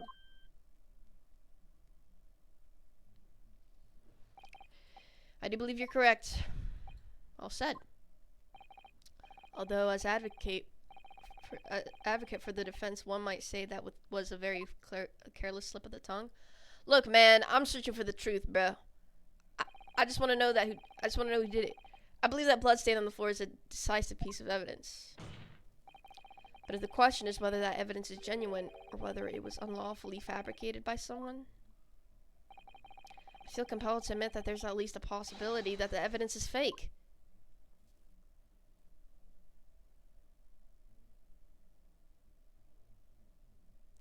I mean, I'm really not on anybody's side here. I don't know why this kid's taking offense to it. You fabricated the evidence. This trial is over. Mr. McGilded? Don't tell me you're the one. You're the defendant. 'Tis over, I tell ye. Bro, what? Memory, recollection. What people think they saw, to all the nonsense. Facts are what count. You're freaking.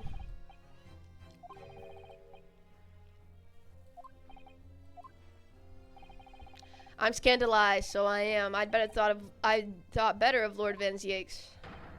Well, my lord, dude, chill, bro. What the freak? I must concur with the defendant that firm recollections of an individual cannot stand as evidence.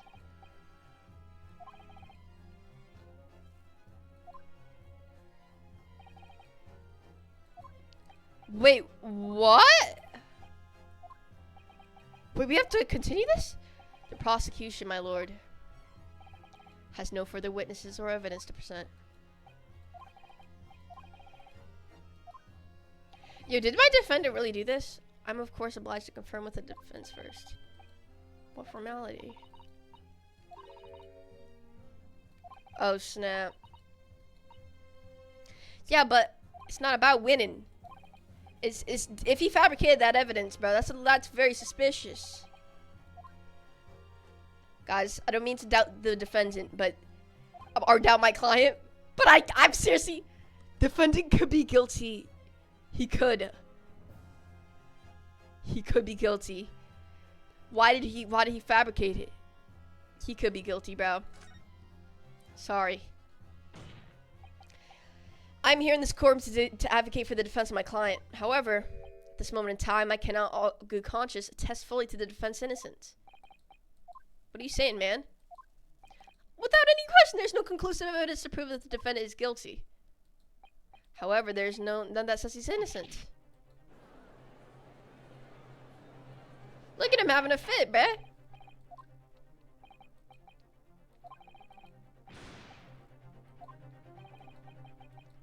Bro, I just care about the truth, bro. What? I must say, I didn't expect such an exciting spectacle.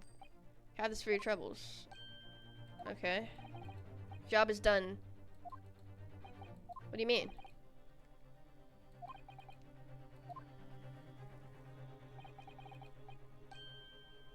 Nothing more than a formality? What are you talking about?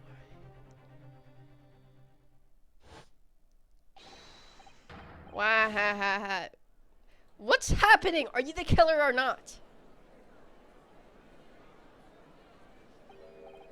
I don't know what to make of all this.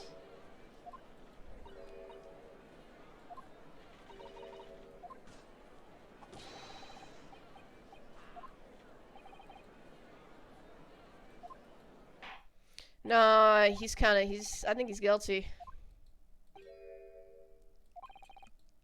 What? No, this guy's guilty, bro. Fancy aches, bro. Do something, bro. Are you I hereby pronounce the verdict. Yeah, let's do something. But we still haven't yet determined if the bloodstain in the omnibus is genuine or not. We need at least one more day. We have no idea about the truth. Lord Van Zieks, my lord. The case by the prosecution was flawed, plain, and simple. Wow. If indeed the omnibus presented as evidence was tampered with, the prosecution is at fault for allowing such a disgrace. What? Are you guys serious? That's not his fault. Someone's okay. Wait. When we were evacuated from the court, Lord Van Zieks ordered the evidence to be secured. That's not his fault, bruh. I'm afraid the prosecution cannot shun responsibility. That's so unfair.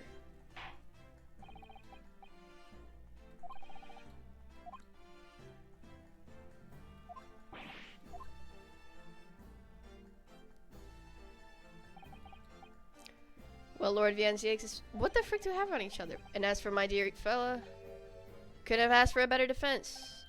Bro.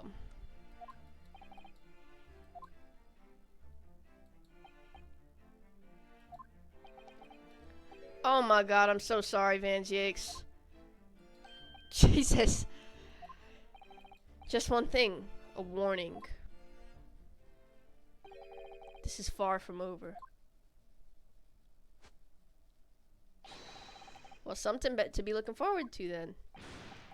Okay.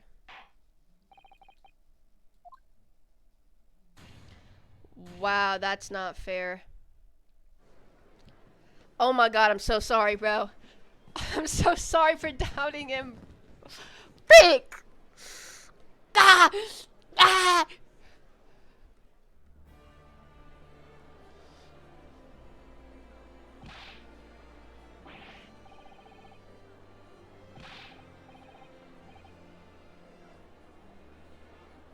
That boy's not innocent, bro.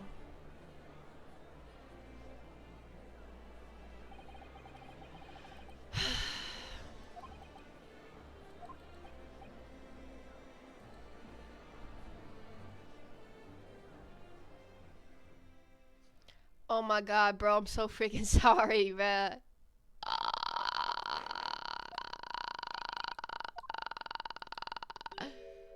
Well,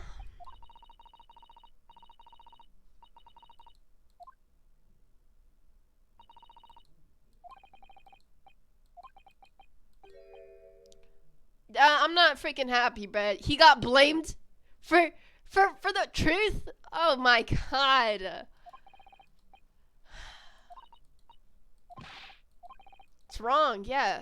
Who was actually responsible? I'm telling you, it was a defendant. Oh my god, I'm a moron.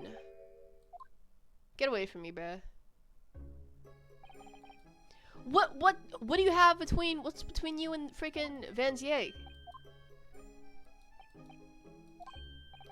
What stories? About the 6 enormous fireworks? Dude, get away from me, bruh.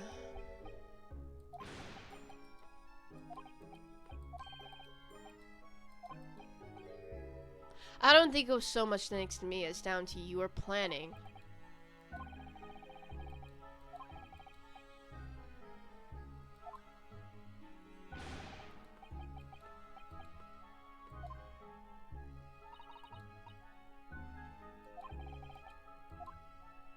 Get away from me, bro. You're a killer, bro.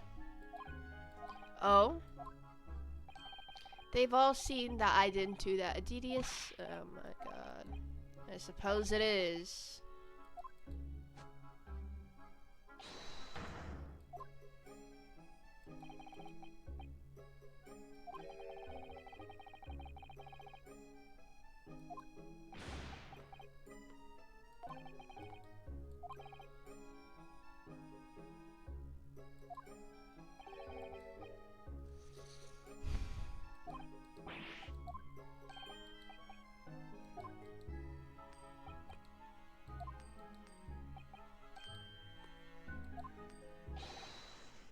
Mr. Magnus begilded.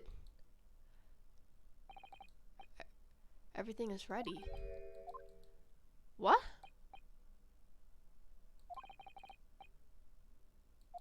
What are you talking about? What are you talking about? They're gonna examine the omnibus. I asked if I could be present for it myself. Man, I'm so confused.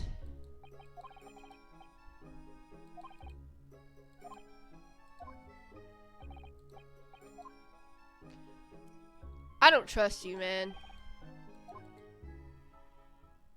Oh my god, I should have listened to him. I should have listened to Van Zieg's.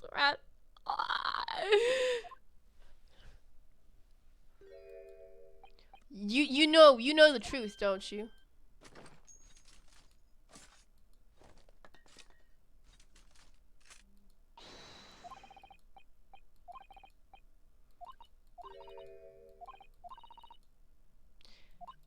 Okay, can you talk to my assistant? There you are. Who is this? You have very interesting clothes.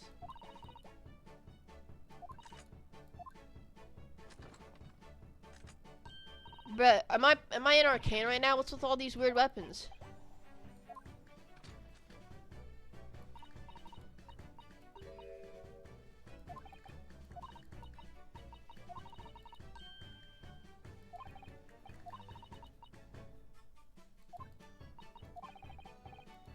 What?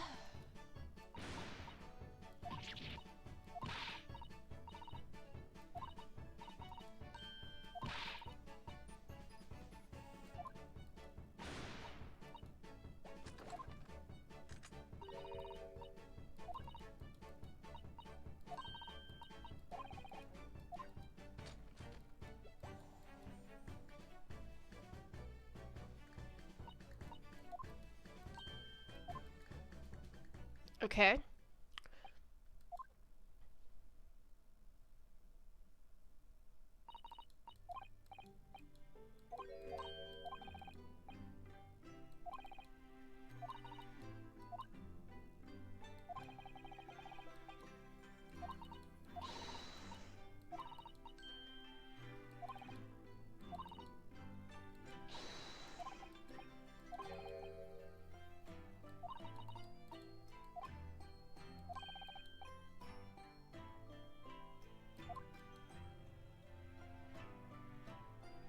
Hey, bro, we gotta stay humble. So,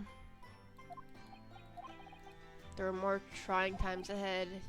Just as the Reaper the Bailey had warned, the case was far from over. Are you kidding me, bro?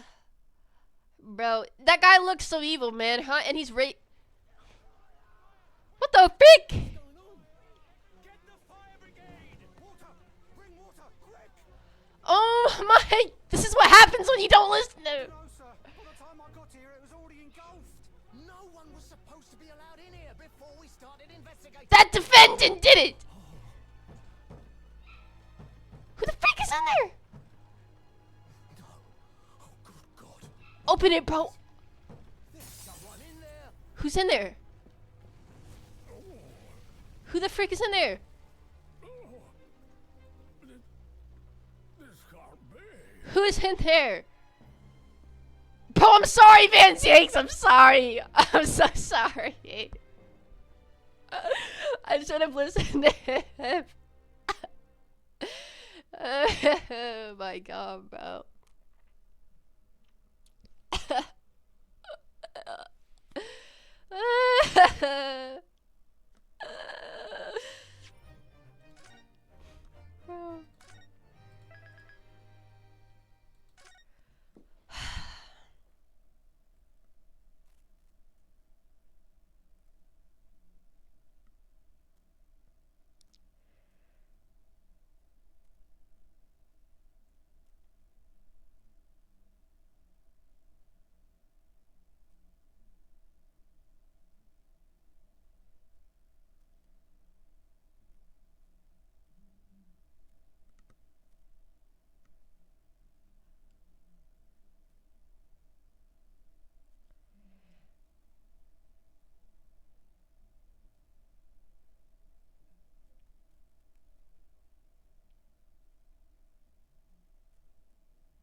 Baroque, I'm sorry, bruh.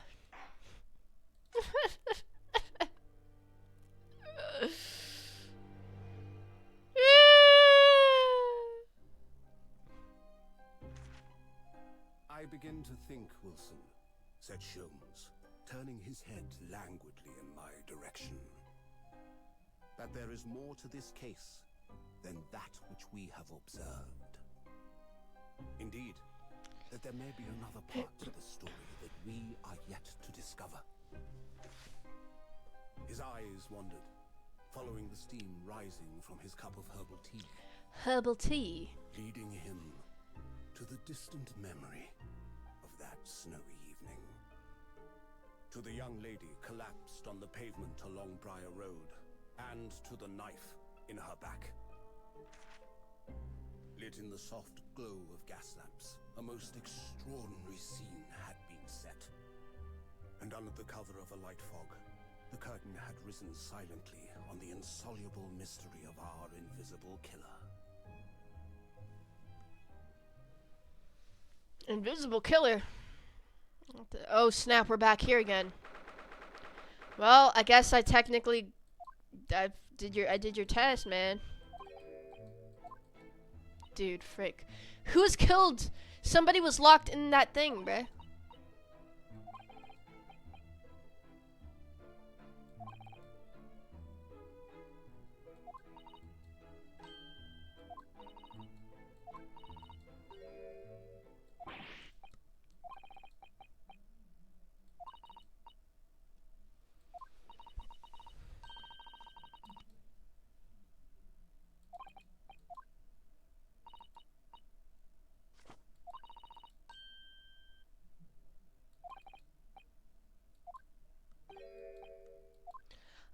The guy, right? Yeah.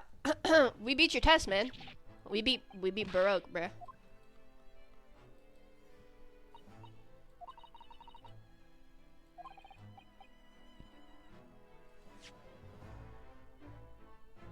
The Old Bailey yesterday. Yes, I believe you had a very comprehensive initiation into the British courtroom practices. Yeah, it was very eye-opening. Thank you.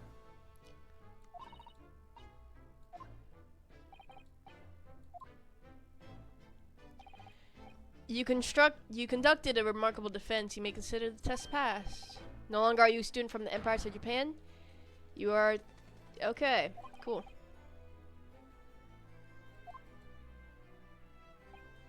Thank you very much. So I'm a lawyer now. Alright. Now, in view of your new appointment, I have a fresh case in mind for you. I'd like you to take it at once. I trust it won't be a problem. Okay. Nothing trains lawyer better than Why do I have a feeling this guy's evil, bro?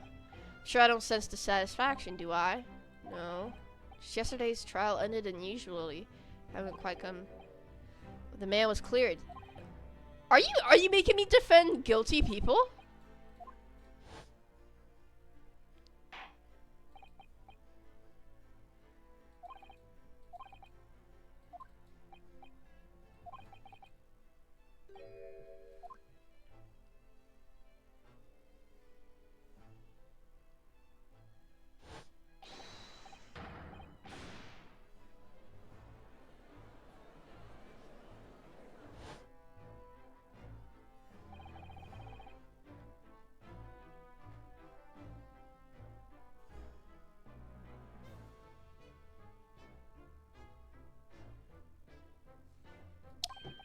If Mr. McGilded really was innocent. No, man.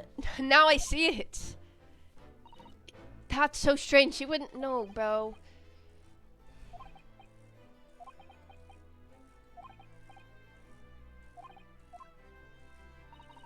What do you mean, Lord, Strongheart? Magnus McGilded passed.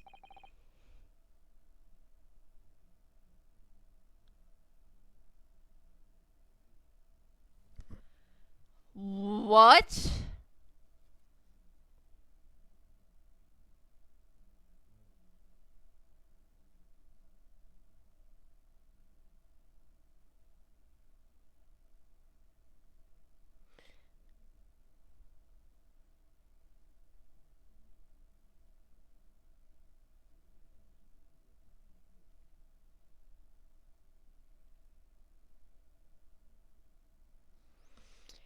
Magnus McGilded passed away.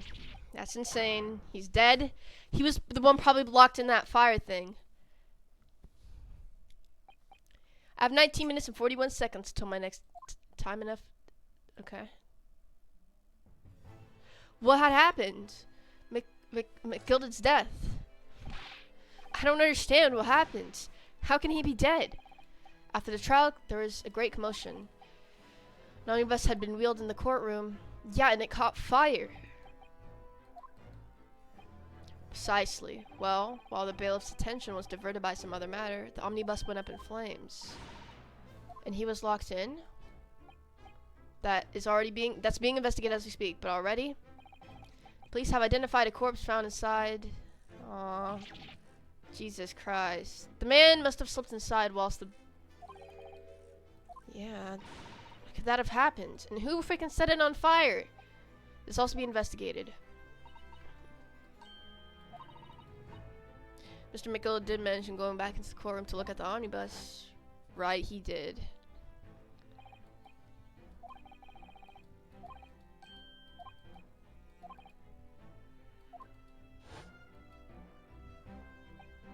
An inspection of the omnibus. To my knowledge, I don't believe Scotland Yard had any intention of re-examining the carriage. You say the same thing that Baroque says. But then who is Mr. Gilded talking about? Never mind that now. Wait, what?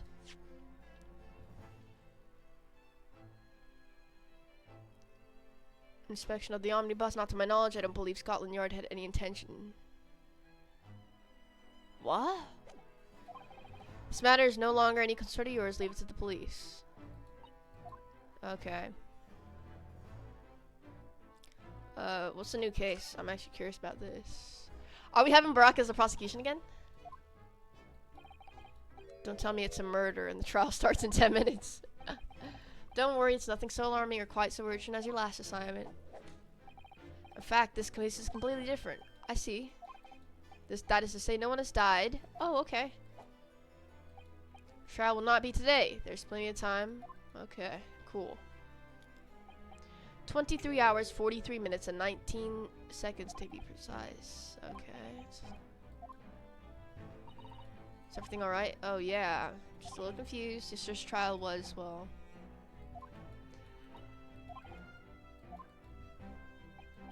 Oh, yes, I nearly forgot. There's one similarity with yesterday's case. What's that? Once again, there's currently no one to advocate for the defense. The situation remains unchanged. The trial will start tomorrow with the defendant. Yeah.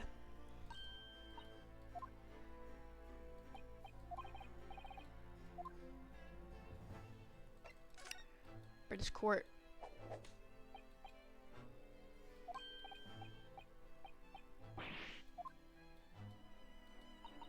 Mr.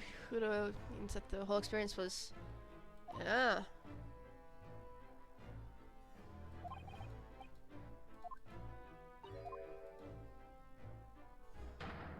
Judicial system here is the most advanced in the world. Really? It was fortunate that your very first trial was a simple... Simple?! That was simple? I mentioned yesterday morning it was a trial you couldn't lose. What? The circumstances of the case are so incriminating, I was stunned when I first heard them. In fact, I'm still finding it hard to believe that we managed to get a favorable verdict. Is something funny? No, my apologies. However, the fact is that you did receive the not guilty verdict you set out to achieve. Yeah, but I don't know if it was the truth, bruh. And that can only be attributed to exceptional talent, wouldn't you agree? I don't know about that. After all, there was evidence fabricated, so that was kind of in my favor. It's not fair to the prosecution. Well, never mind. Yeah, you're corrupt, bruh. I can just tell. You exceeded my expectation, I freely admit. That much is at least an undeniable truth. Which is precisely why I have prepared the new case for you that I mentioned before. What's going on? What was he gonna say before? Yeah. Your time is up. You'll have to excuse me. I would advise you to begin making preparations for tomorrow's trial. After all, the clock is ever ticking. There is now but 23 hours, 26 minutes, and 39 seconds until the court sits.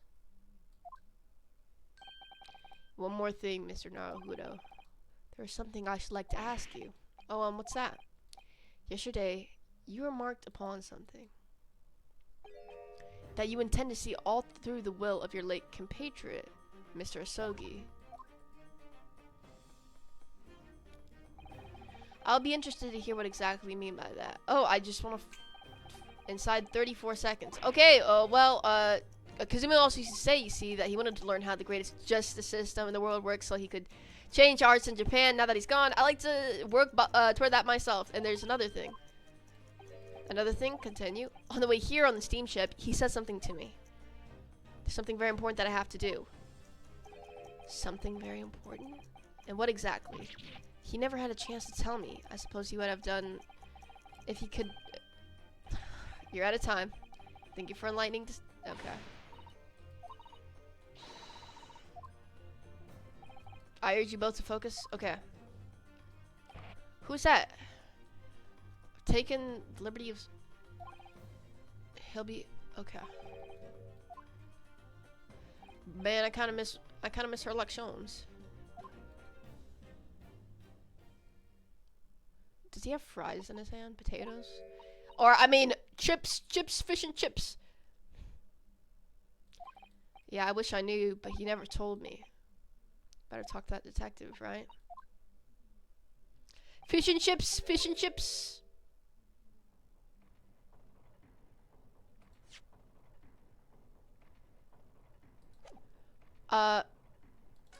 Yo, the dude. How you doing?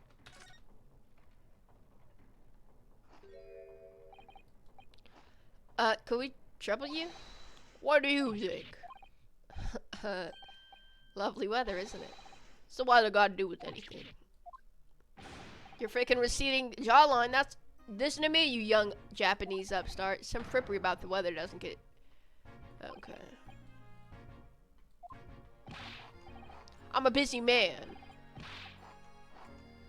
Alright, chill, man.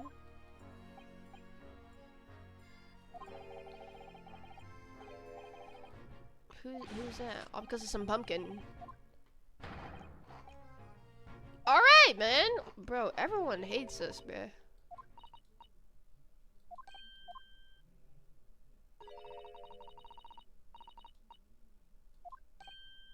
Eh? It's lovely weather we're having today, isn't it?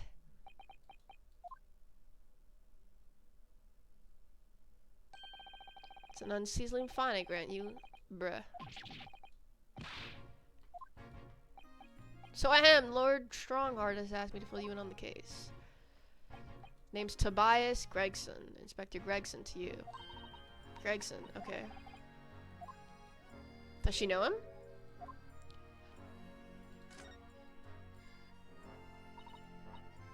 Inspector, are you perhaps the Inspector Gregson? Sucker, who is this?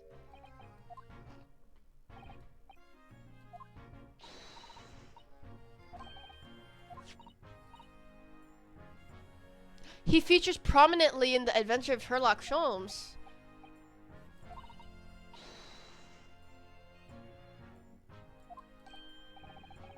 You rival Mr. Sholmes? That's incredible. Mr. Sholmes isn't a professional, I know. But he does come up with the goods from time to time.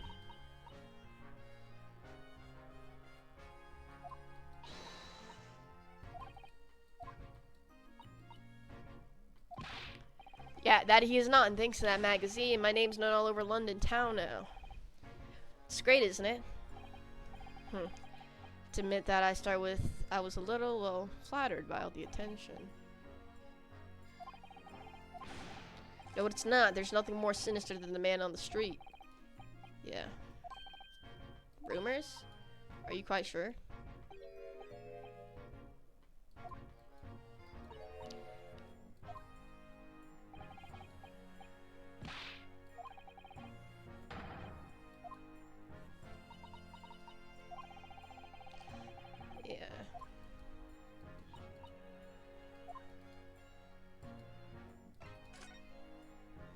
Tell us about the case.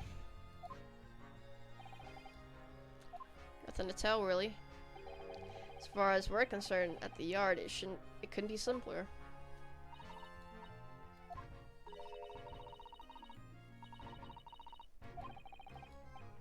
Sure wrong about that, but I have a nasty feeling you're right. The young woman was walking along the pavement. She was stabbed. Wasn't fatal. She's still laid up in the hospital. Okay.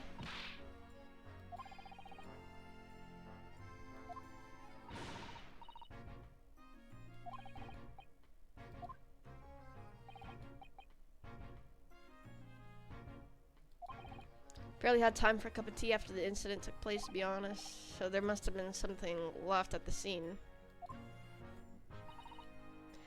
So I'm assuming this guy's also Prosecutor Baroque Van Ziek's lapdog? Sorry? There's nothing you can do. There's no way to help the bloke now. Simple. The prosecutor has been assigned to trial. Yeah, I know. I've already versed him. No! Sounds like you heard of him.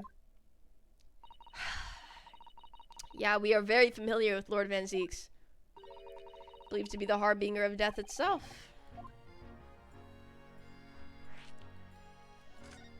The Reaper of the Bailey, Lord Baroque Van Zieks, who we faced in court yesterday.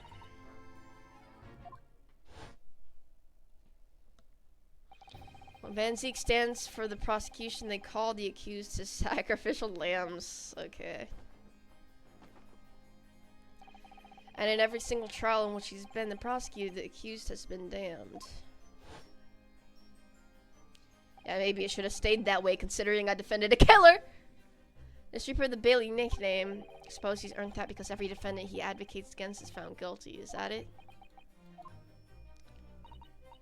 If that's the case, we should inform you, Inspector, that in yesterday's trial against Lord Van Zieks, Mr. Naruto secured a verdict of not guilty. Ha, and what of it?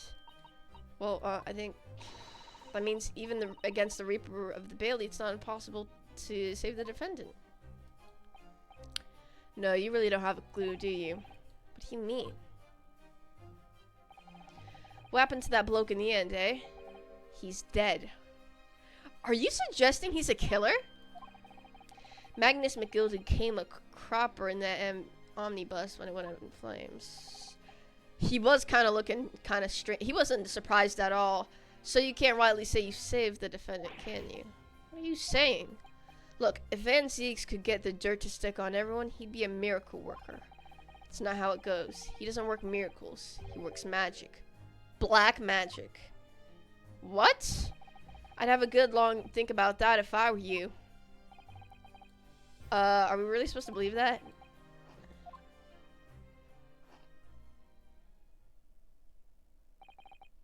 Right, well, I filled you in as requested and I'm very nearly out of chips. I knew he was gonna say chips! So we had... Oh my god. Briar Road. You branded him as a criminal already? Bruh.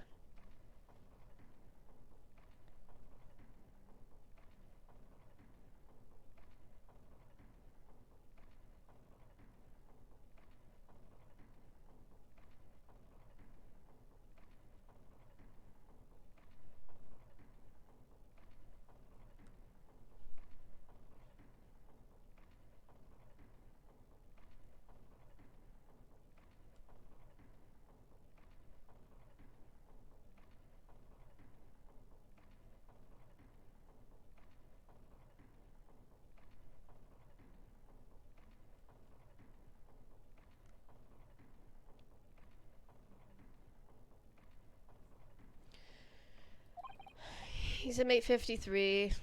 Okay. Mate 53, thank you.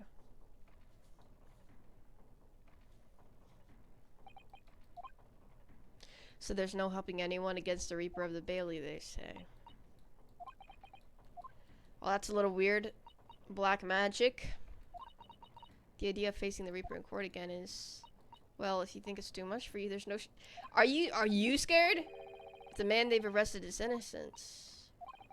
You could well imagine he would be shaken like a leaf in his cell, and I for one wouldn't find the side of that funny.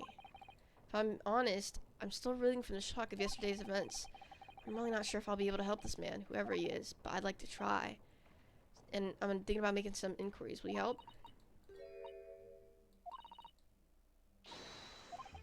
Thank you.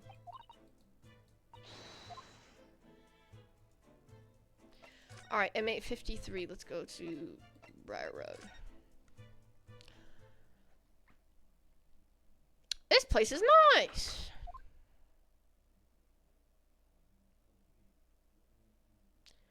I woke up in a steamy mood, yeah?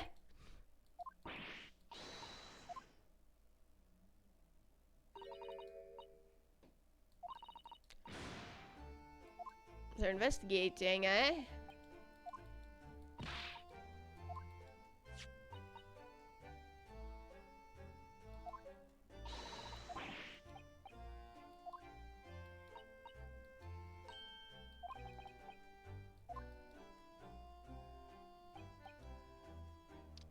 I don't see Inspector Gregson. See if we could sneak past.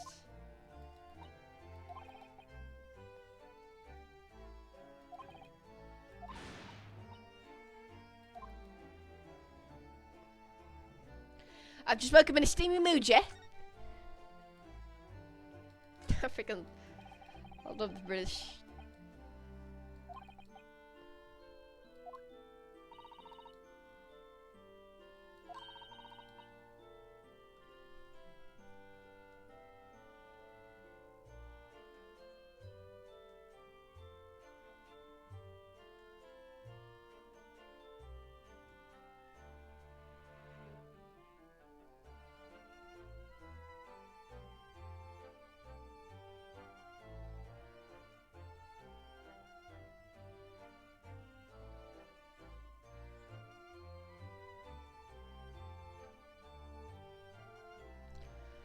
I've just woke up in a steamy mood, yeah?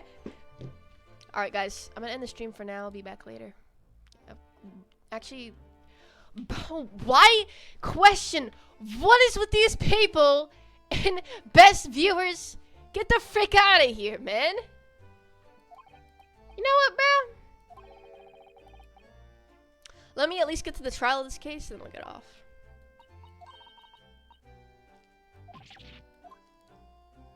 I've just woke up in a steamy mood, yeah? I'm not feeling up to it.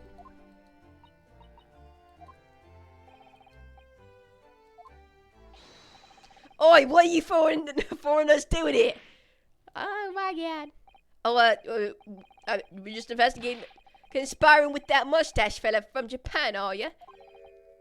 Conspiring? Mustache? What are you talking about? Come here to destroy evidence, have you? Get out of here before I give you an indent. Go on. Second what? Shoot us away like rats. We should give them wide berth, I think. Alright, mate. No need to get hostile on me.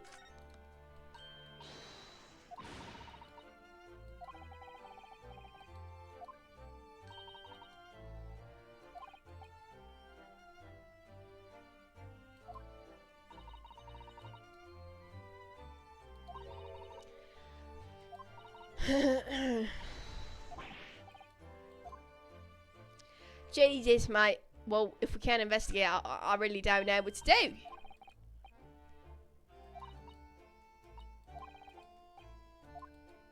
For real, why are we in some casual clothes? Bro, we should have took that guy's money if I knew he was gonna die.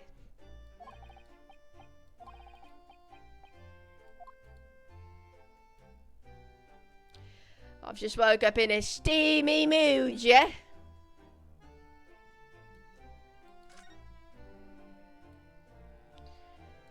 In a steamy mood, yeah?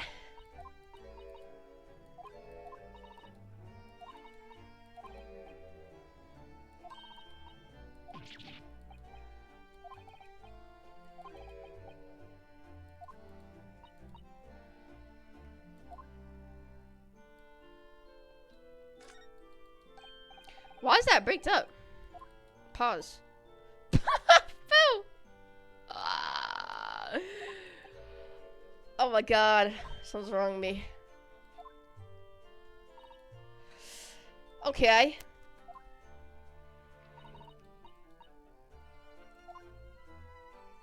I've just woke up in a steamy mood, yeah? Dang, what is the building man use? Yo, I would love to be in this place. This place looks nice.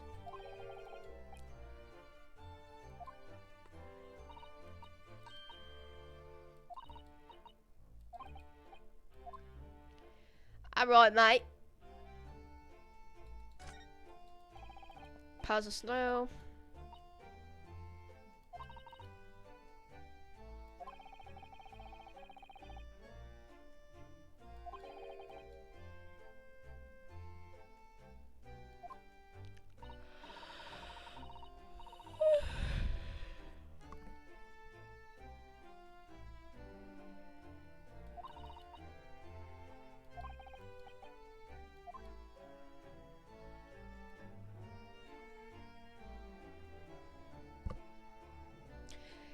I've just woke up in a steamy mood, yeah. Are you serious? What's the point being here if we can't investigate? Let's go to that freaking prisoner dude if we can't. Is there nothing here, bro? Alright, these freaking aggressive freaking Britons, they are not allowing us to, so I guess let's prisoner 53, I think is what he said. Jesus. Let's see the defendant, yo. British prison cells? Oh. Feels like a dungeon.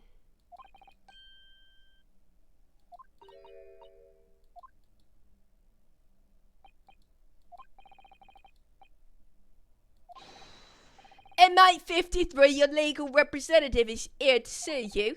Stop by ending at the back of the cell and show your face at once. Am I a cat? As yet with no name? Call me by a number? It's utterly unbelievable, unjustly unreasonable. I refuse to answer.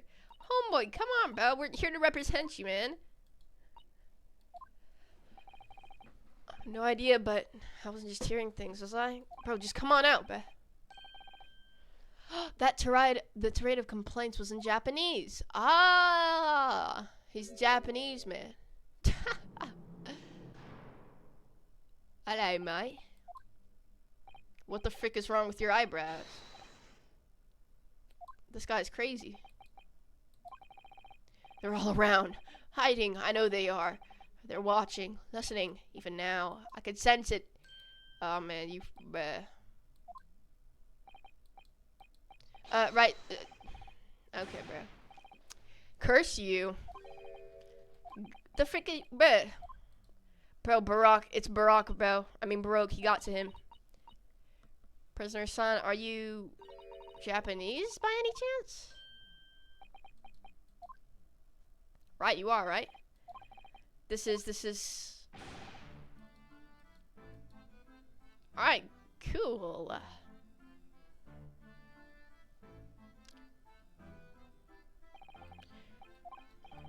It's fine. We're just a little surprised.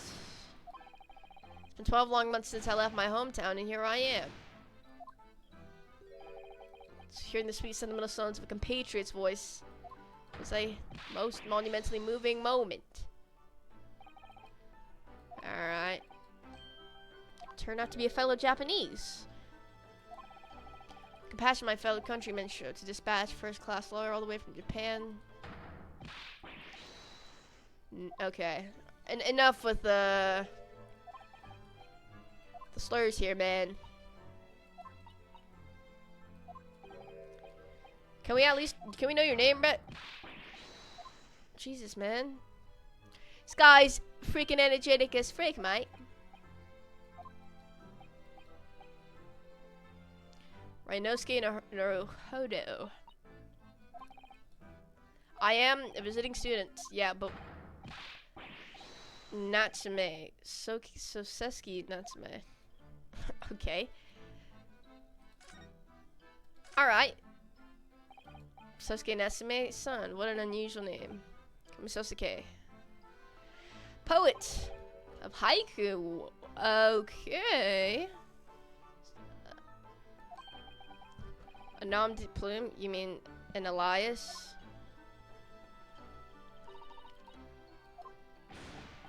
No, don't be so precise. It's much more refined than that. Haiku.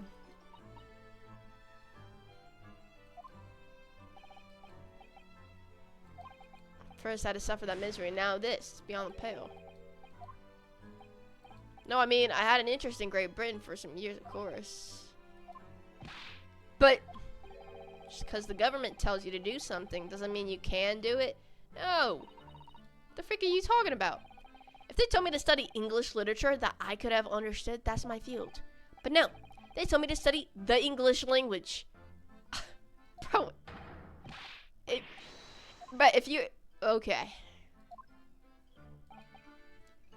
I was told to send a report about my first year here. I intended a blank piece of paper. Wise words on white washi. Okay.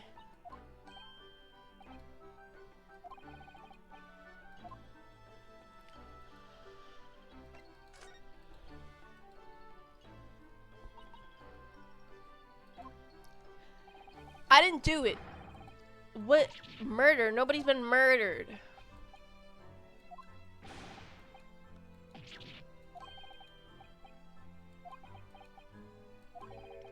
I didn't see anyone. Oh yeah, they said they were like invisible.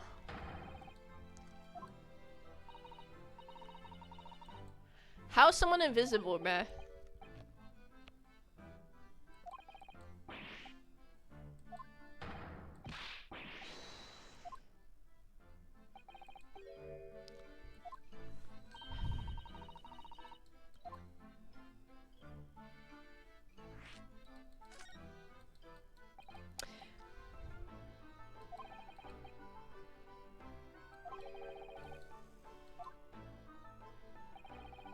So I was walking along that cursed pavement. I can make out the soul silhouette of another ahead of me.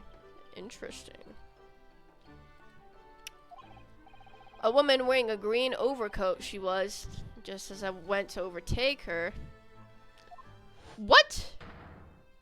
Oh my god.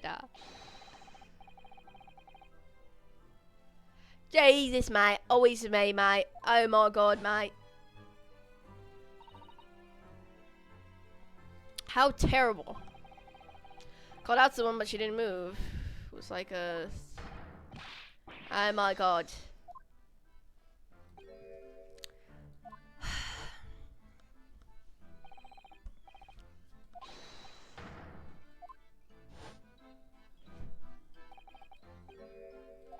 It's not good. So it was shameful to run away like that.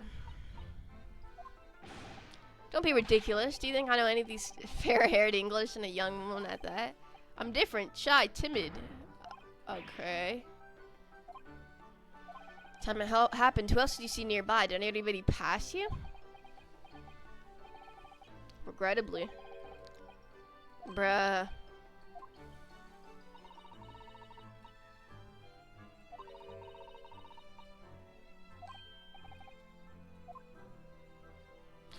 The conundrum that nobody is there.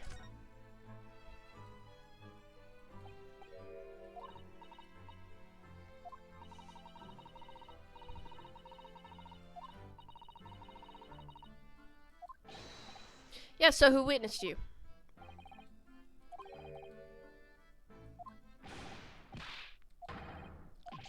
Alright, bro.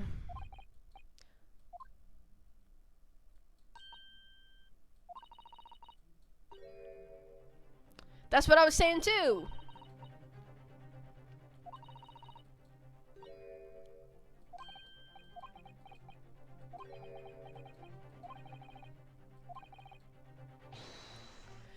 That great detective, he led the police.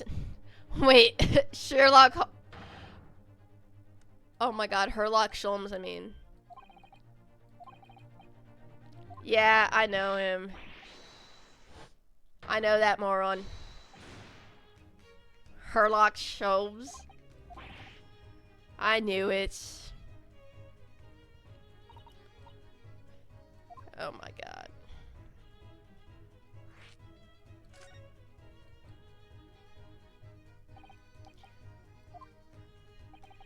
It was the morning after the nightmare had unfolded. I was gnawing on a sliver of hard cheese. Ew. The weapon.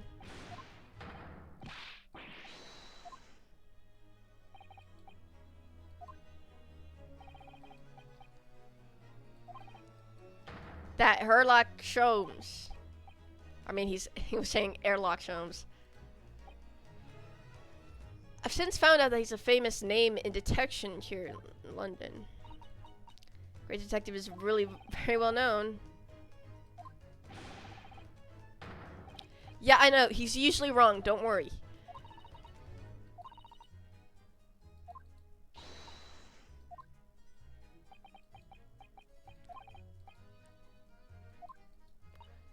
So what happened?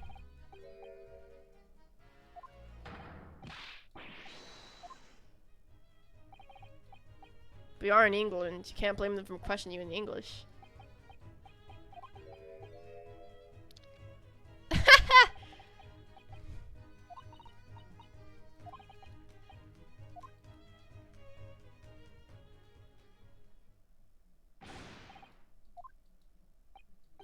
You can just call me Naruhodo, and when we're speaking English, a simple mister is more than enough. She's poisoning my mind? Hey man, I don't want to end up next to Baroque's black magic. Thing is, I'm just a student like yourself on a study tour. I've defended a case in the Old Bailey. Only the one though. No, I actually defended a case against myself, but at the moment in time, I really don't know what I'm supposed to believe in. I'm confused about what justice in this country even means. Yeah. Bro, but we gotta defend this guy. There's no way he did it. I'm not even the foreign student who was supposed to be here. I'm sort of Some sort of low-cum lawyer, I suppose. It's the mark of a defense lawyer from our great empire. It's a keepsake from the man who should have been there. He was my best friend.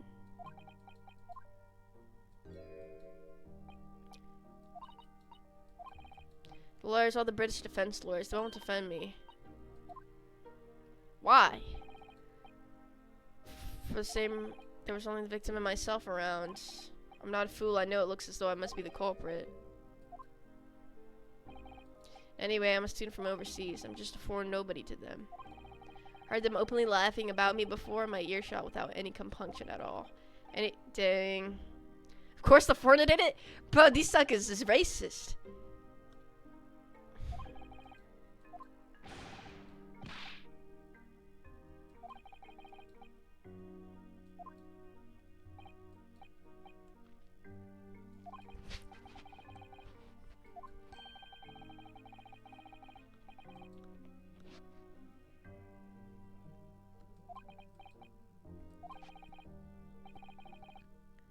Yeah, let me defend you.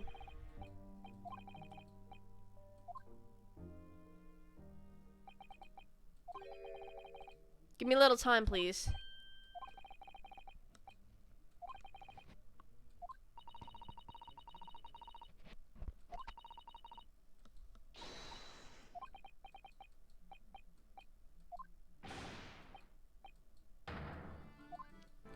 Alright, Esquire.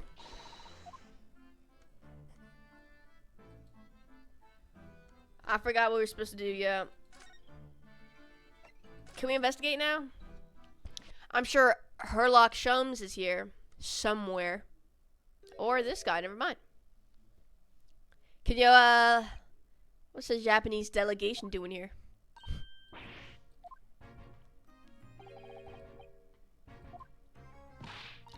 Yes, of course, we're here to investigate. So you've been to the holding cells then? What do you make of the criminal? It's not a criminal, as you put, Inspector. He's a suspect. We'll see about that. Japanese like to stick together? Yo! What the frick? Where's Herlock Sholmes, bruh?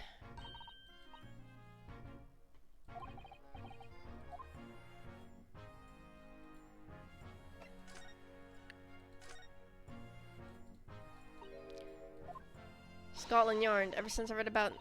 I've been fascinated by the place. Ah, Scotland Yard. Yard is the most sophisticated... I thought it was the way they referred to that guy.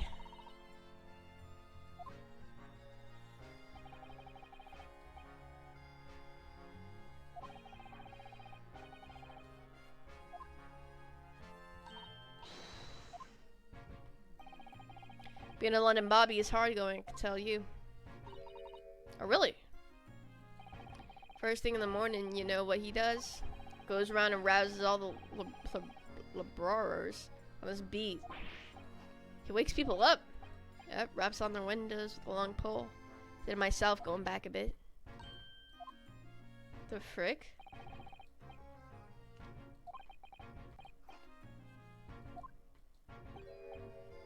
Has to cover 20 miles a day. Dang.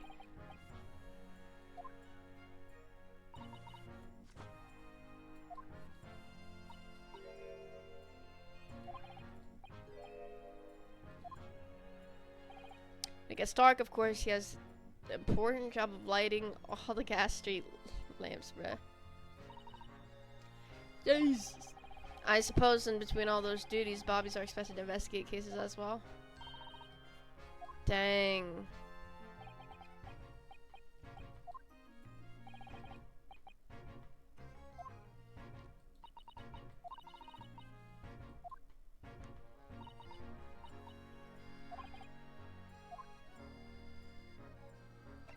About the case. 2 days ago. Yeah.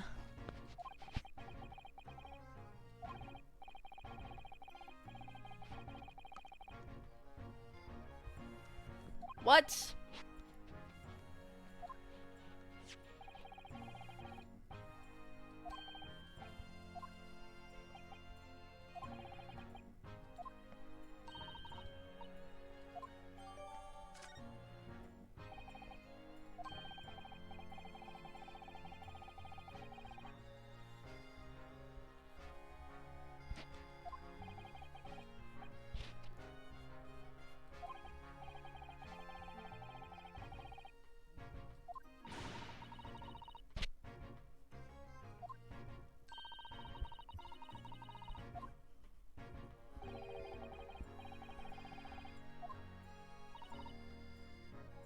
Because there was no one else around, or Herlock Sholmes? What? But that guy said nobody was around.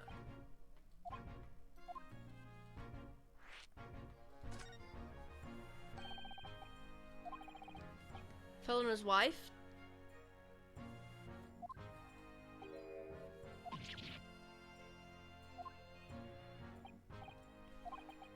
Wow.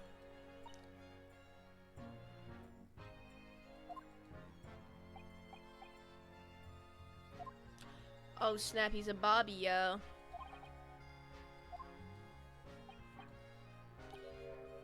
What? In court tomorrow? Why not now?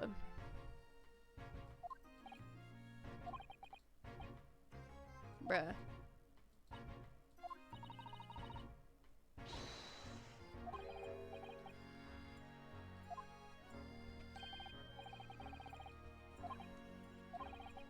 Person who led you to the suspect, I hear that it was Mr. Herlock Sholmes. What are you bringing him up for?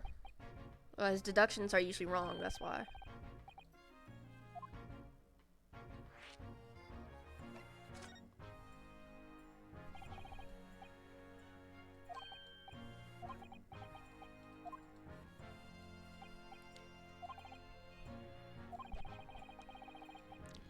Because being handled by Reaper of the Bailey, you mean?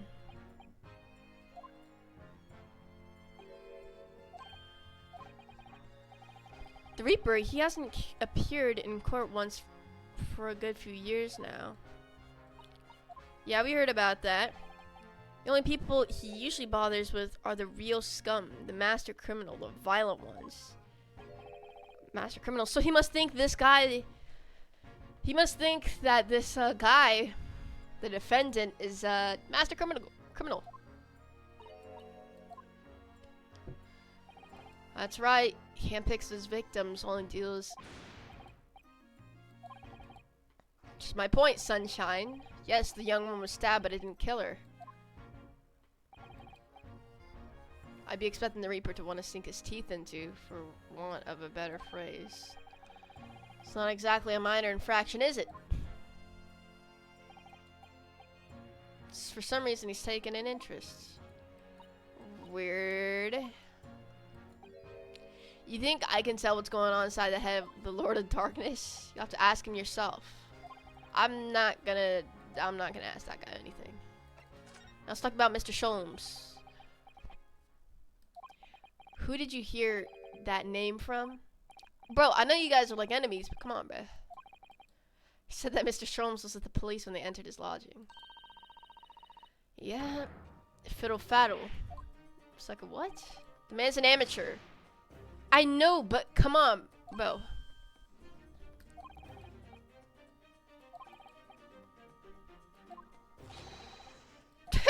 I know, he's astounding, isn't he?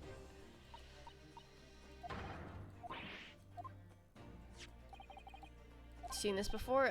Yeah. The Adventure of Herlock Sholmes.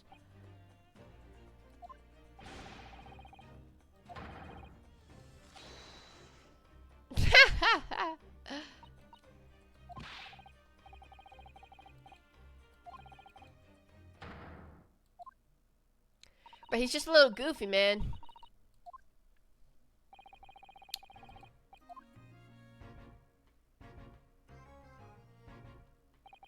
Well, I think we're gonna get any more useful information out of the detective. What is it? Well, it seems to me that we must speak with him about him. You mean Sherlock Holmes? Oh my god, but his stuff is gonna take forever, bruh.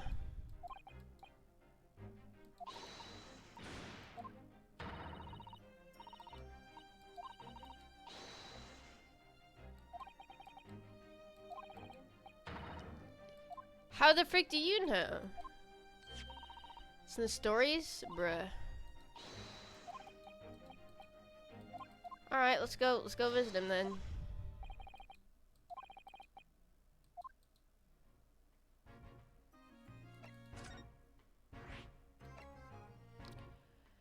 Sholmes Suite. Mr. Sholmes! Where are you?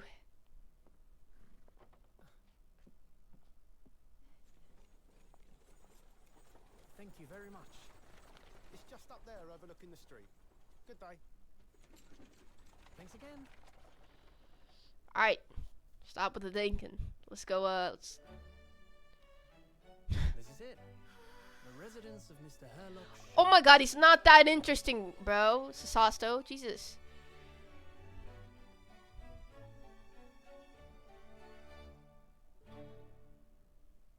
He's got like 10 freaking birdhouses, bro. What the frick?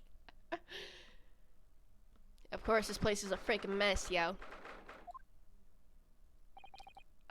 Sholmes? Mr. Sholmes. What the freak am I looking at?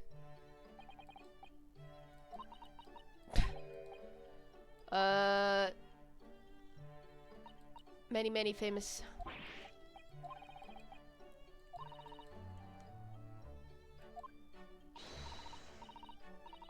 Romanticism.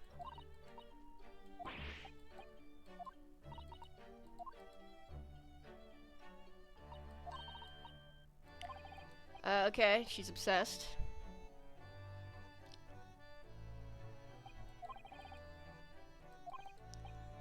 Is anyone home? Ooh, who's this? Hi, we met before, didn't we? Aren't you... Okay. It's just the same girl that we saw. See the girl who was just here? Oh, yeah. Think that the king of Bohemia came to this very room to ask Sholmes to take on this case. Right. Okay, yeah.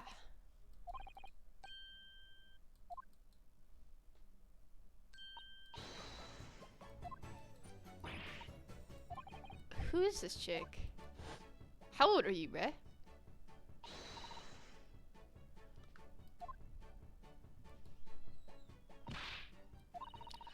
Oh, that makes so much sense. She stole Mr. Sholmes' freaking device, bruh.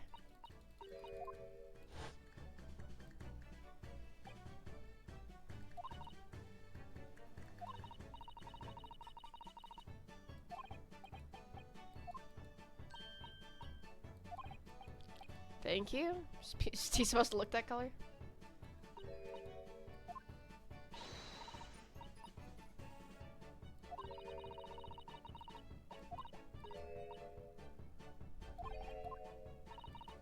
Didn't Mr. Sholmes tell you about us? Hurley?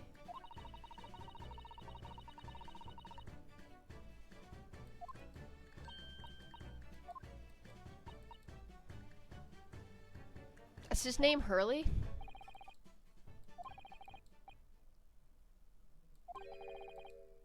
Yeah, how did she know did she deduce all those things, do you think?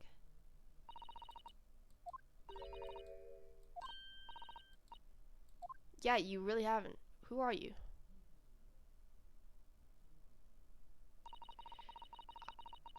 Iris Wilson. I live here together.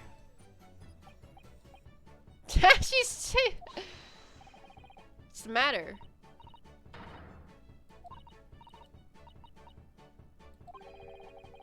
Wilson.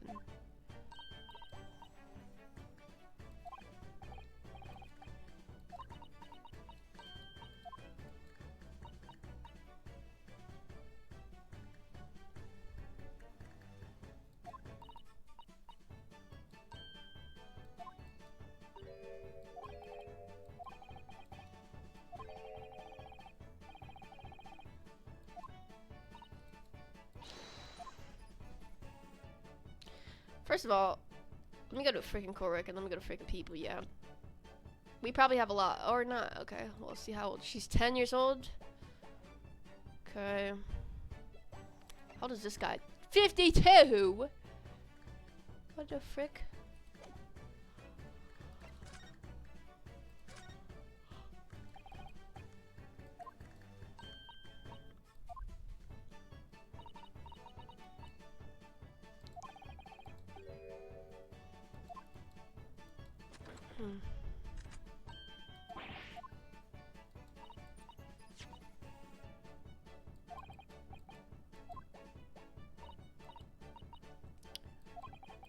Yeah, we found out.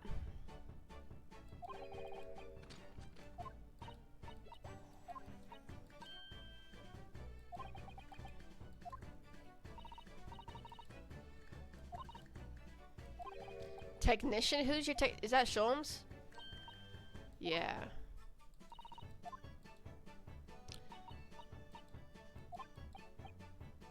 Young daughter. Daughter? Not likely. Well, what are you then? I wouldn't call him Hurley if he was my father, would I? What's your relationship with him?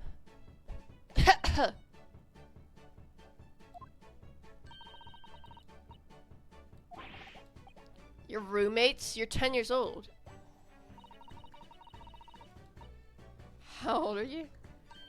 10 at last this year. Oh no, they're not around. Oh, I see.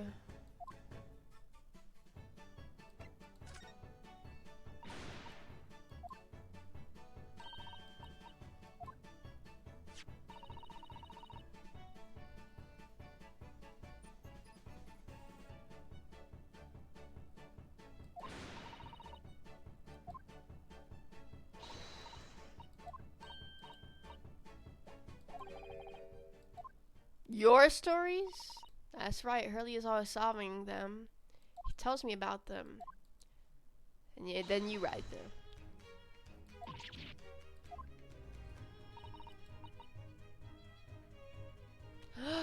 Steamship, that's how she knows so much about us.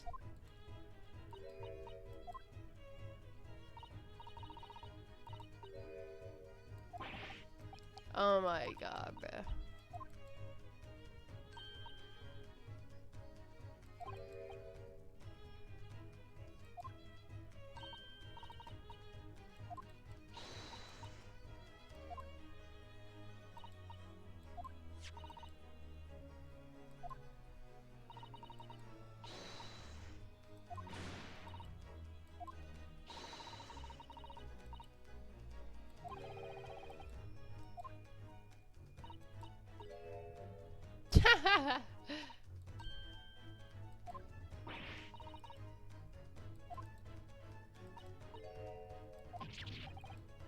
At 10 years old?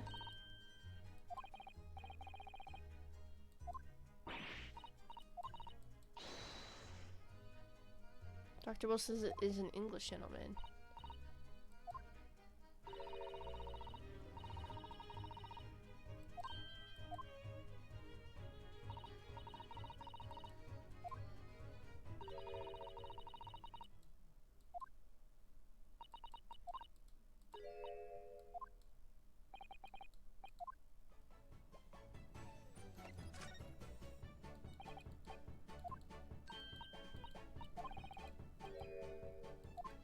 The story is obviously...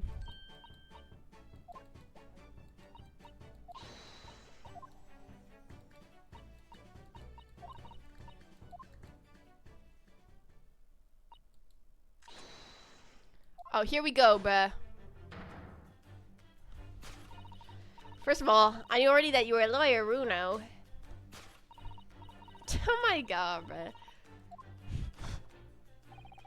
But you also said that we'd only just arrived in London. How'd you know that? Observe a passport. Your breast pocket. Oh my god. And on top of that, you accepted a case against that particular prosecutor. Oh, that's frig creepy as frig, bruh. Don't show me this guy, bruh. The Reaper of the Bailey? I walked right in that one, didn't I? I noticed a red ink stamp on the back of Susie's hand. You were given that when you visited the local. Ah.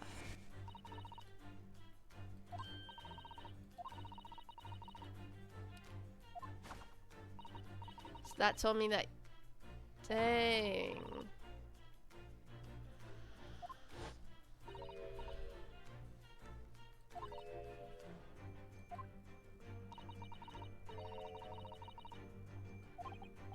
I see. Sholmes told you?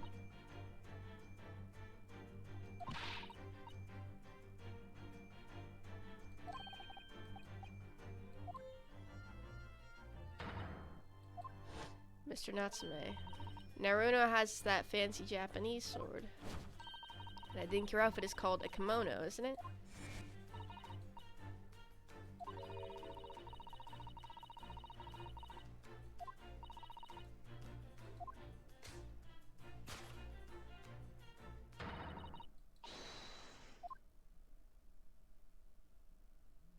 Dang.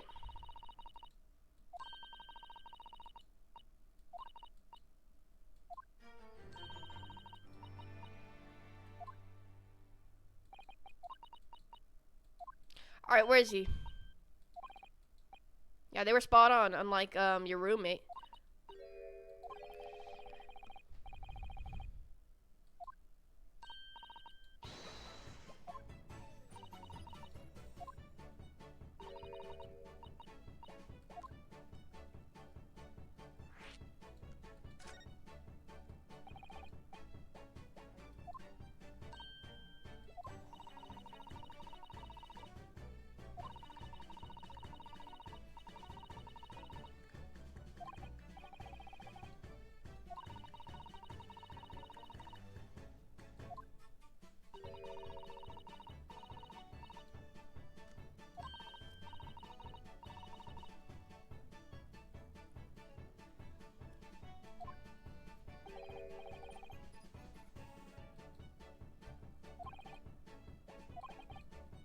We're witnesses after all.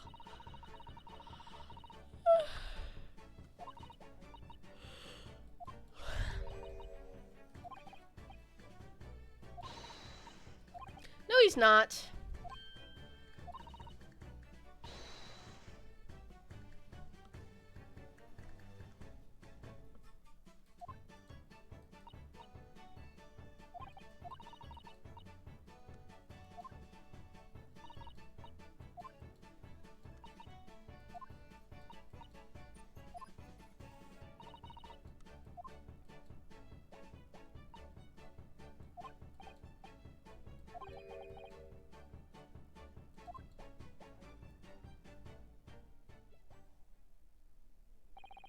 Thank you for answering so many of our questions, Iris.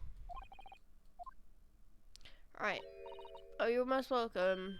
I had so much fun. You happen to know where Mr. Sholmes is? Yeah.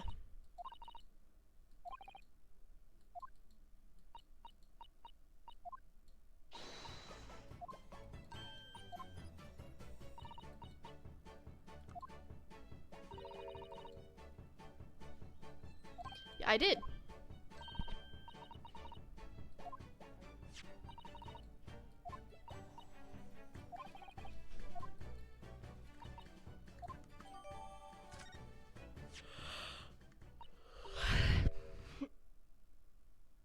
You just tell the gentleman in black whatever he wants to know.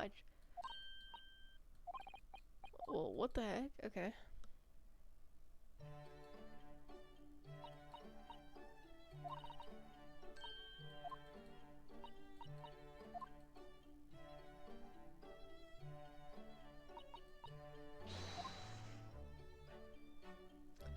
Alright.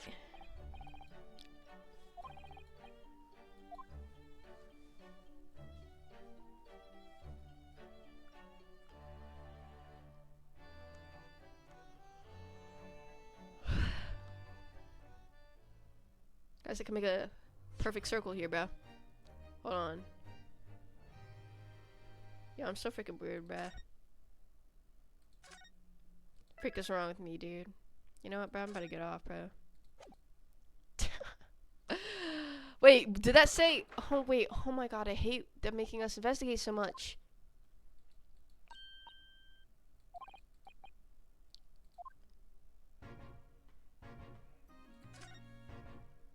Oh yeah, let's set that thing on him.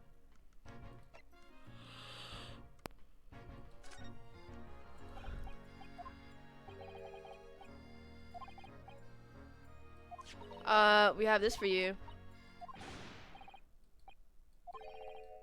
Lady ship. Alright, Jesus Christ, man.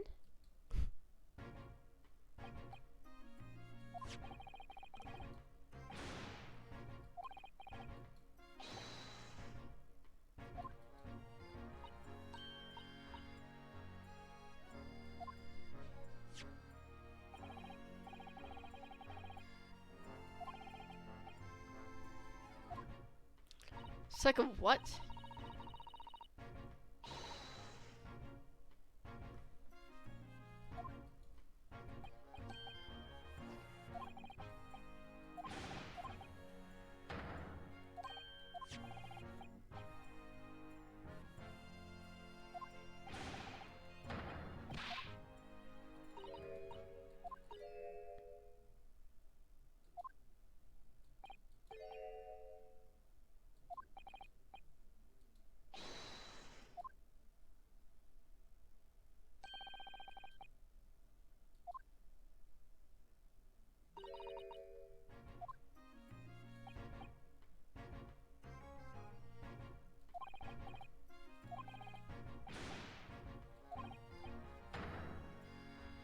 All right, man.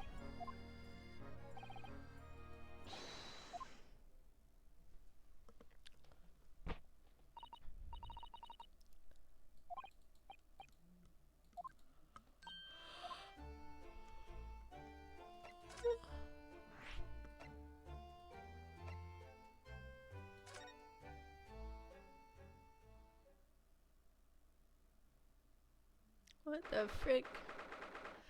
What the fudge, yo?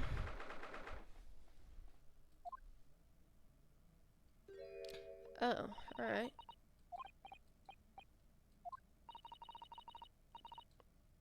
John who?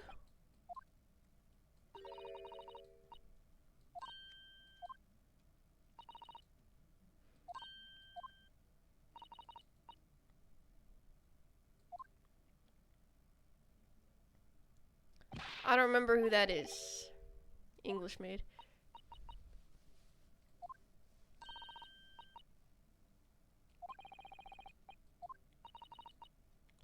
Oh, is this the Bobby one? Is this the Bobby dude?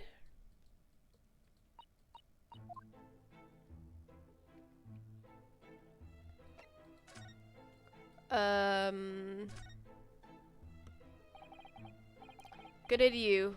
Alright. Who are you? I really forgot.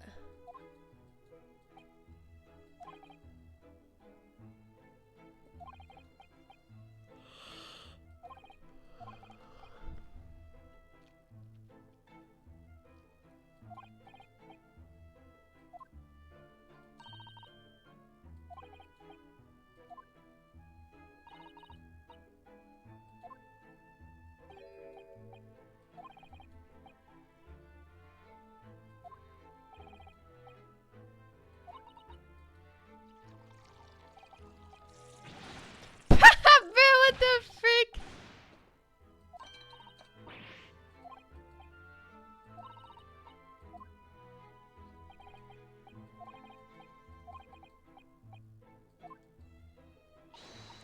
Oh, this is the neighbor.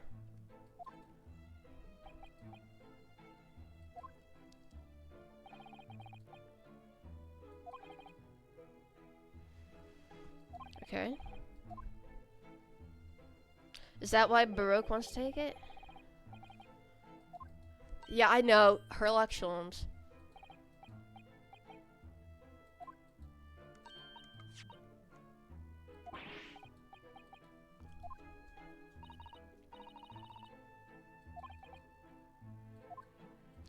Ah, so we... Okay.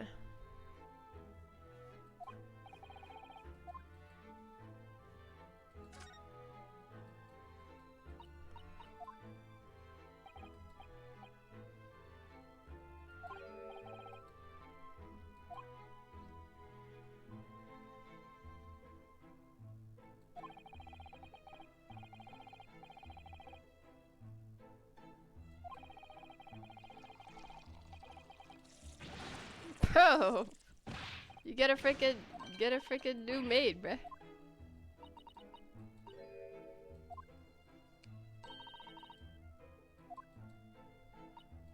Why? 'Cause he's Japanese? Oh, never mind. So I saw Joanne. That man is trouble. Oh my god.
Yeah, how do y'all suckers now? Sweating and stuff? Oh, friend, no.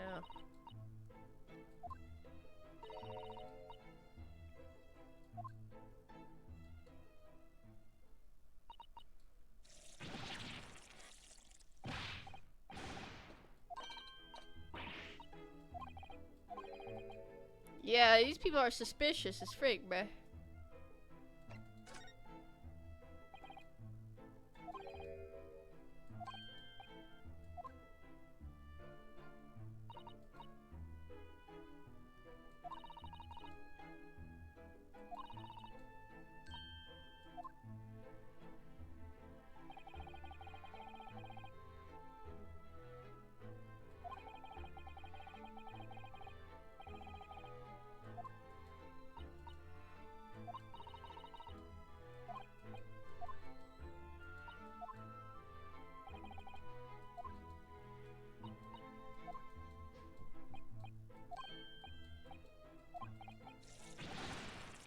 But it's like she's like stopping him from speaking. Joanne, bruh, get the frick out of here.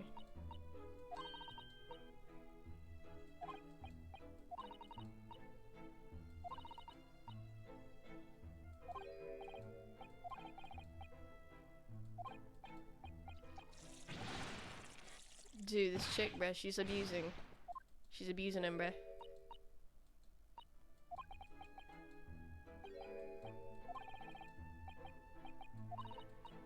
That's right. Yeah, right, bruh.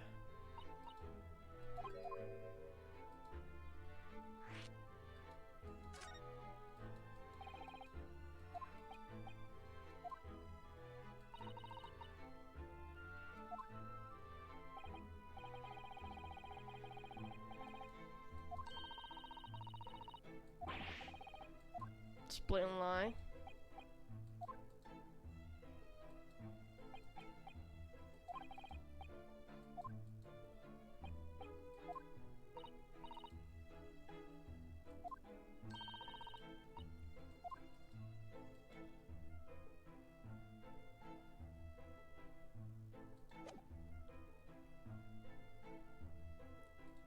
What did she just say, bro? I'm zooming the frick out, bro.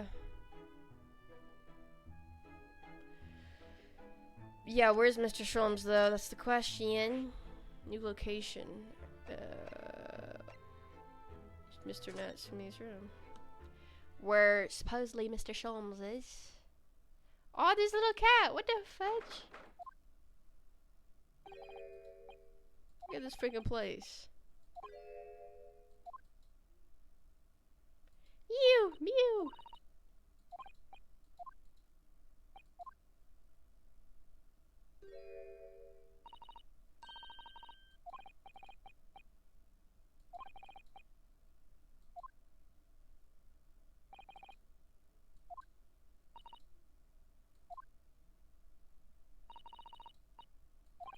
He's somewhere around here.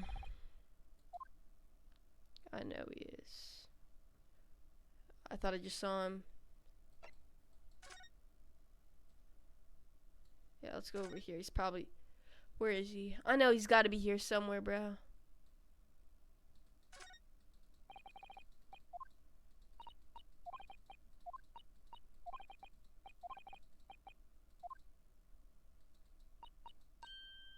Alright, guys. I am going to end the stream here, though. So, I'm out.